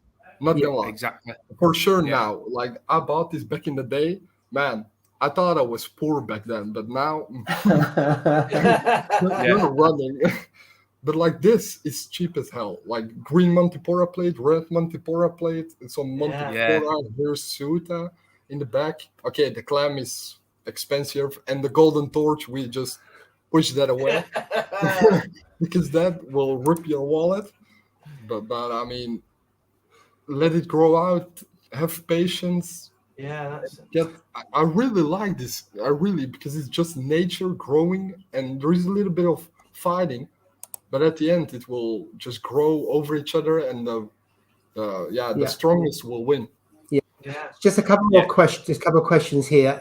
Are the tanks connected at all? Or are they 3 independent tanks? Okay, so that's that. And also, what tank is this? Is this a custom tank or is this an off-the-shelf tank? Yes, this is custom to tank. And what's the dimensions, Matthias? 1 meter on. I know I made the mistake. No, 1 meter. Depth. And 65 high, but 60 water high. It looks a lot bigger than that. Absolutely. Yeah, it's because it's so high. That's why it looks bigger. Yeah. And someone said, what do you run in the sump? Oh, that's a good question. Okay, if you don't mind, I'm not gonna show it. No, that's fine. Just give us a kind of a rundown because we're nearly out of time anyway. So if you just want to time has flown. I know. So I have reactor with Roafos. I have a Red Sea skimmer. I have ships. I forgot the name. Refugium. Did you say ship? No, ships. Wait. I think you did though, Paul. Yeah, I did say ship with a P. No. Yeah, I mean, Sorry, go on. Yeah, never mind. I'm not gonna joke. I have the words CO2 scrubber and then just a pump. I have a little bit of carbon running, and that's it. Oh no, a UV as well.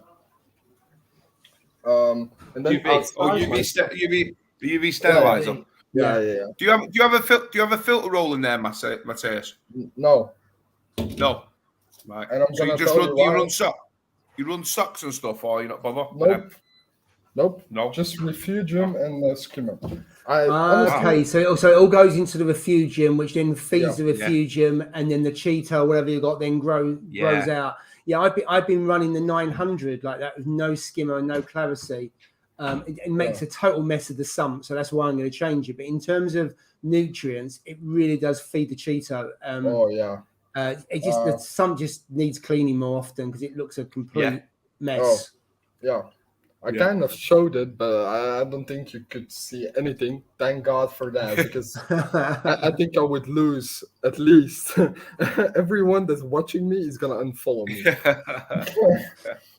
But it doesn't matter if it keeps the nutrients down and it's feeding. Because I've got Cheeto, and plus I've got quite a bit of other algae in there. Because the light, everything explodes in the in the sun, so it works. Yep. It works really well.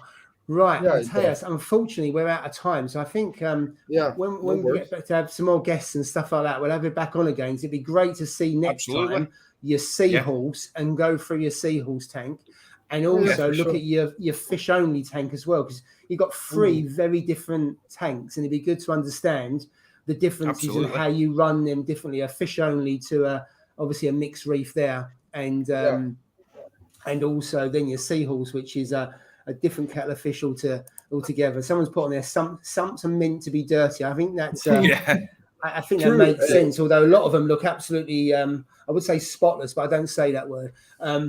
So they do look really, really clean. But I'm gonna sit back. I'll tell you what though, if you had one of those sumps that Nick just showed us before, I think I'd try and keep that spotless. Well, that's for sure. I think you're right. Just one question.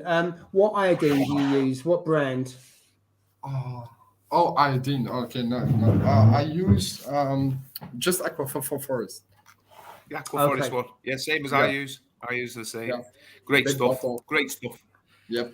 Watch out, because it's compared to the components, you need to use a lot of components, but the trace elements they are strong.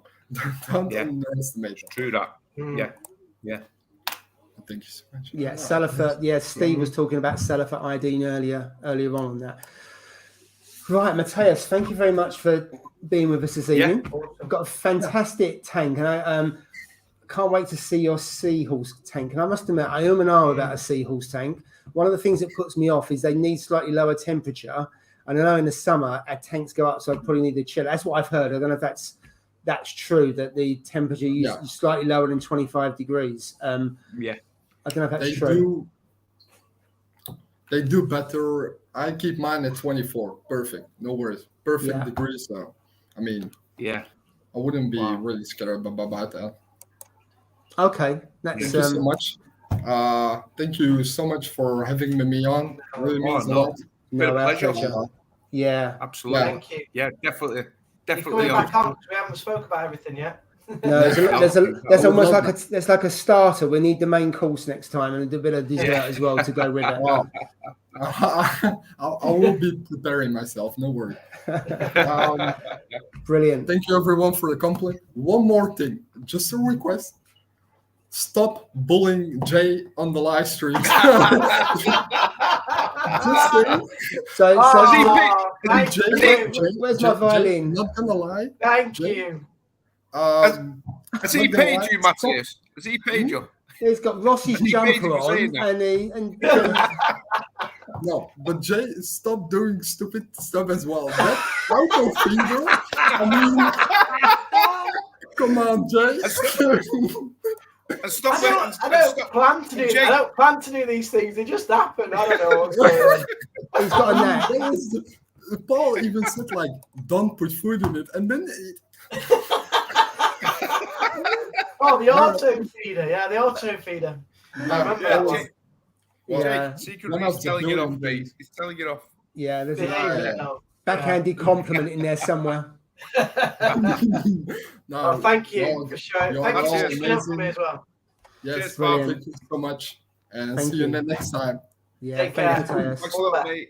Take care, pal. Be good. Take care, mate. Thank you.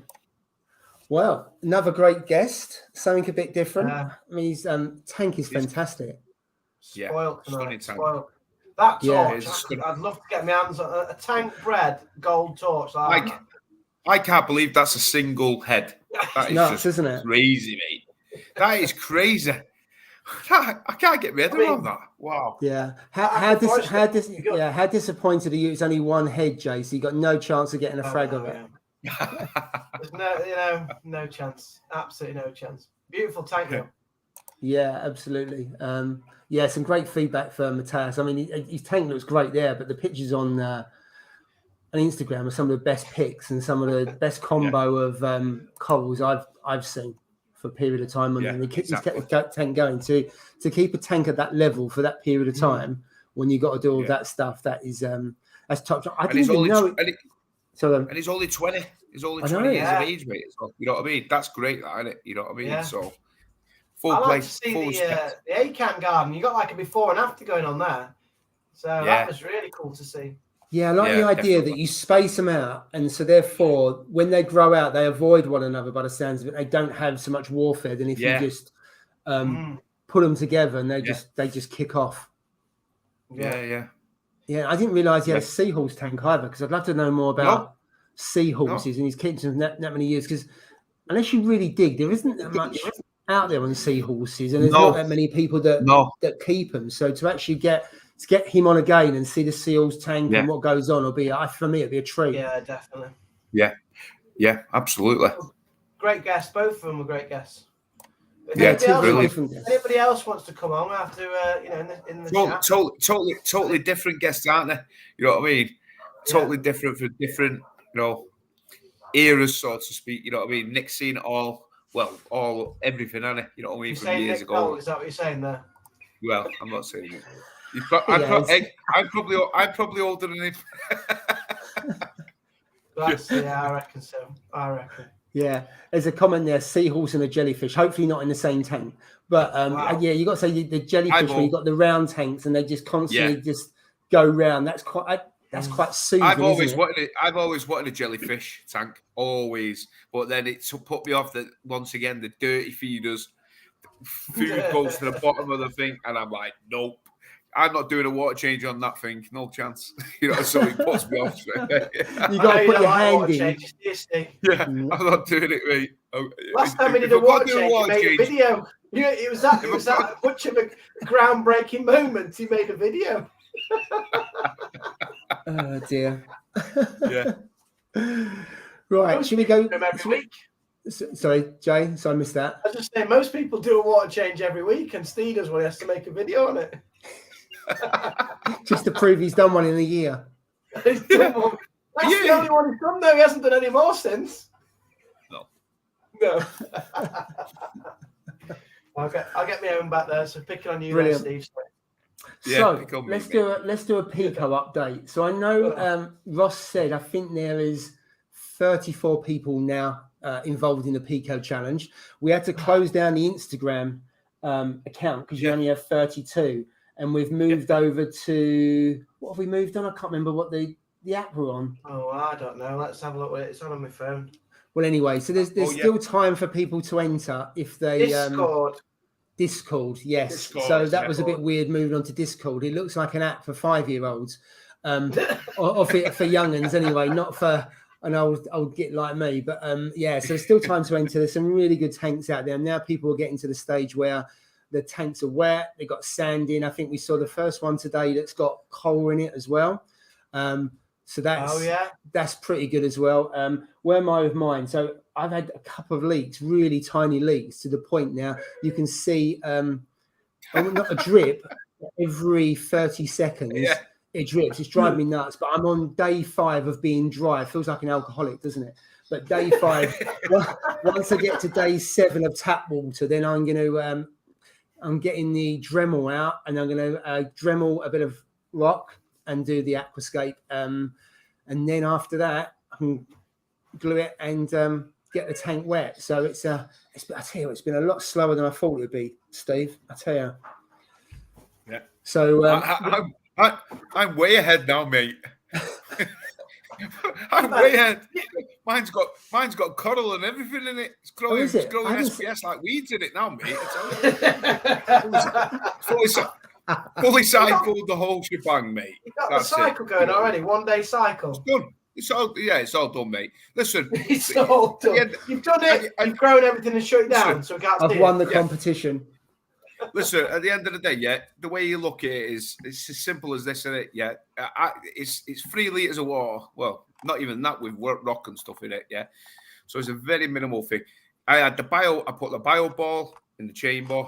which come out of my sump. You know what I mean? Mm-hmm. The rock was soaking in my sump, has been soaking in my sump, so that's got some of the beneficial bacteria on. The sand, I took the sand out of my tank, so that's there, and then I just added all new fresh water to it. And then I put some colony in. You know what I mean? I just put some colony in.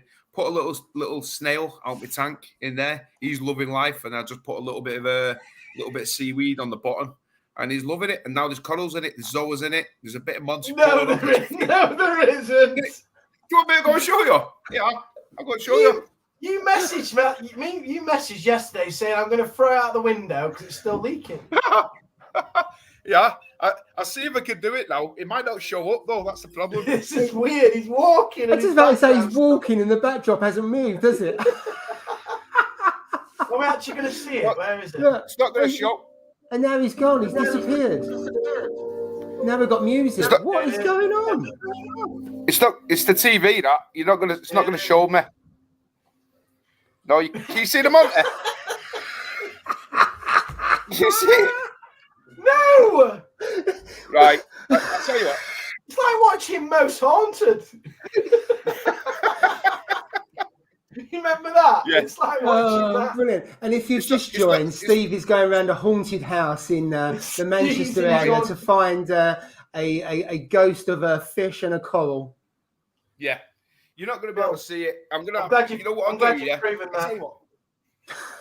I'll tell you what I'll do. I'll post a picture of it. In fact, I'll tell you what. Have you not got a picture on your phone? It's got the background on it on my phone, you know, because of that green screen. That's what it is. Brilliant. Anyway, right. At the end of the You've entered the Steve zone.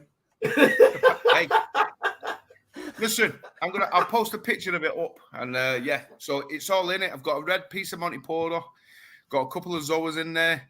I've got one of my little green frog spawns in it, and it's loving life, mate. I've done with water parameters actually. I tested my water. Where's that book? Is it in your torch by any chance? Steve, it's behind you. I've not got a torch in. I'm not risking a torch in yet. I'm not putting a grail in it. It sounds like you've made good progress, to be fair. Because what I was going to say is, from the chat, we need to get our act together because we're looking a bit daft here. Because there's some serious competition out there. You know, people have set them up, looking really good. And Mogsy X-Files. Oh yeah, remember that? Mate. Oh my goodness. I'll tell you. Brilliant. I think we're falling behind as a group. I think we're way behind. We need to up our game. There we go. We have a go at Jay. Steve just topped it off. There we go. Go, Jay. You're off the hook. Can you see me tank? No, Steve. We can't see anything. Yeah. There you go. Oh, we can see Sally. Sally's there. Sally. Don't leave her. Sally. Yeah. Oh. I'm going to show you now. I'm showing you the tank. We haven't seen it, guys. What's this? Ready? You ready? Wait a minute. Yeah, ready? Full screen. Full screen. Oh. Have you got filters? I can see. 1 minute. Quick, back to the other room. No, I'm resting my laptop here. If it falls off, Jay, I'm going to sell your gold song. Cover it. Oh, what is going on? I tell you what, I think you wouldn't tell that it's not planned, would you? Well, I know. I think we've resorted back to normal here. Absolutely. This is not staged, this, guys. Come on. This is not staged. You know what I mean? Yeah. Go and the wheels fall off. Right. I don't know if this film's going to do any good. Yeah, it will do, yeah. Oh, yeah, it's better. Oh, yes, as well. Well, it's not really better, but there we go. We can see a plate at the top, can't we? And we can see don't buy one. Let me see if I can turn it to white. It's like challenge Steve, like challenge. It's like, that's it. There we go. Oh, that's better. Wait a minute, full screen. Oh, wow. Actually, that looks quite smart. There you go. Oh, I tell you what, quite smart. Steve, that looks good. I mean, is that a top or a hammer? No, it's a hammer. You got a hammer in there, right? Both hammers and a frog spawn. So you got two nutrients. Do you have to dose nutrients then? I put a bit of that in. Colony, yeah? Yeah. What are you feeding them though? You have to feed them those, Steve. They'll starve. There's no food in there for them. And yeah, look, there's the money. Good job it's not a red bill, AJ. That would have been funny. It says it's an electric bill. What's that? D&D controller. Yeah. It's a D&D controller, mate. Yeah, but Steve, that doesn't feed them, though. I know. He hasn't thought about food for them yet. No, they're going to starve, Steve. They're going to starve. Put some Phyto in there. Get some little food in there for him. I've got to say, Steve, that looks really impressive. Does look good. Hey? Yeah, it does. It's not bad, is it? So now it's 100% watertight now, obviously. I hope so. Well. There's a story. Don't jinx me, Jay. But yeah, it's good. So far, so good, mate. You know what I mean? Fair play, mate. That is good. I'm impressed. He has skipped ahead of all of us, hasn't he? He has, yeah. You're impressed, yeah? I am impressed, genuinely. I'm impressed. But please feed your corals, won't you? I am feeding them. Remember, it's only a 3 litre tank, mate. You know what I mean? So we don't want to overfeed it. You know what I mean? So there's no danger of that. We don't overfeed it. But yeah. So Steve, there's been a few comments about Sally because obviously she made a surprise visit when you turned off the green screen and then you went running in the other room and she was left behind. So how's she doing? Famous signing board. Sally's now gone. Oh yeah, Sally's at the side of me, mate. Yeah, she's at the side of it. You want to see Britain's most famous signing board. We won't see it now. Look. Come on, forever do it. Look. He's disappeared. It's the weirdest thing I have ever seen. What's going on? I left it in the corner, mate. I left it in the corner. I've been going to put with this coral background every week. I can't cope with it. Steve, at one point we just saw your head and nothing else. Hey. Well, we've actually seen more of Steve than just his head. Can you remember about 2 weeks ago? That was a good one. Hey, everybody keeps reminding me about that. So, yeah. Steve's only fans. That was challenge. Yeah, it's challenge Annika. Challenge Steve. Challenge Steve. So that was brilliant. So what background do we want next week? What background do we have? Put it in the chat. Put it in the comments. We had Comedy Central. Comedy Floating Sally. Floating Sally. What's this? Waiting on Jay, get the duct tape out. Listen. We're here to please everybody. We're here to please everybody here, aren't we? On Friday night, you know what I mean? There's a bit of everything. Bit of coddle talk, bit of distribution. You know what I mean? Bit of Matthias. We've had hair dye tonight. We've had ironing boards. We've had all kinds of things. Oh dear! Listen, I'm glad it's 2 minutes ago. My sides are aching here now after that ironing board and stuff. And the paranormal tank. So Jay, where are you up to with yours? Go on. Oh, mine's not leaking. I've told you that. It's not leaking. That's true. Definitely not leaking. Jay, I Yeah. Hey? Yeah. Need to pick it up carefully. Need to pick it up really carefully. At least it's stable, isn't it? However, there's good news on the horizon. It's gonna rain this weekend, so I'm gonna build the Pico. Definitely. Oh, you're building it. I'm building it. Good man. So I will. Yeah. You know what? I only hope all the thing you've been slagging me off with. Yes. I'm telling you, yeah. I'm not saying it to be nasty, but I hope yours leaks, Jake. So I can just what goes around comes around, and we all know that, don't we? Exactly. Karma is what you know. Karma, it is, mate. Karma is a lot. Karma you know is. What I mean? The thing is, I'll film it and it'll be all over my kitchen because I'm going to do it in the kitchen. Oh, the lights are off. Hey. Yeah, that's a bit late, isn't it? I know, yeah. I managed to get on the app and pump it out a little bit more. 10 o'clock. Hey, you know what I do want to ask, Paul? I want to ask in case any of you know, yeah? Only today, I've just noticed, for some strange reason, my clownfish are coming over to the clams and they're actually eating the side of it, like grinding the teeth or something on it. Oh, really? You know, and for the life of me, mate, they're knocking the clams over, you know what I mean? And I'm like, what in the hell? So I'm scared of the clownfish off. But I actually turned my lights off at about 8 o'clock today. Yeah.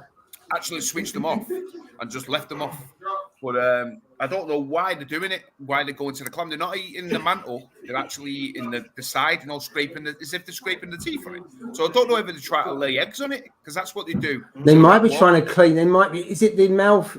Or they both do. They clean the area of the rock and then they lay eggs. And maybe they've decided that's where they're going to put their eggs. So it could be. That's why I hate clowns. They're such a pain to watch. It's terrible. Well, I'm trying to rehome mine before you rehome yours. Yeah, you've been taking years to do that.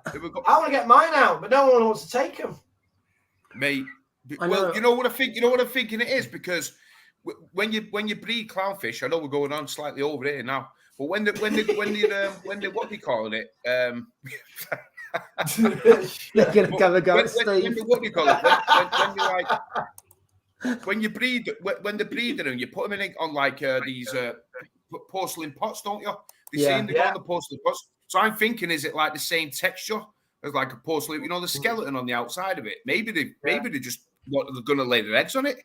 That's all I can think of, because they're wafting the tail. So I'm going to monitor them tomorrow, and if they continue to do it, next week's stream will be about me evicting the clownfish. Live on camera with your thread and your fish catcher. Go fishing with Steve. That's another channel. We've had Ghost Watch, we've had Challenge Annika, and now it's Fishing with Steve.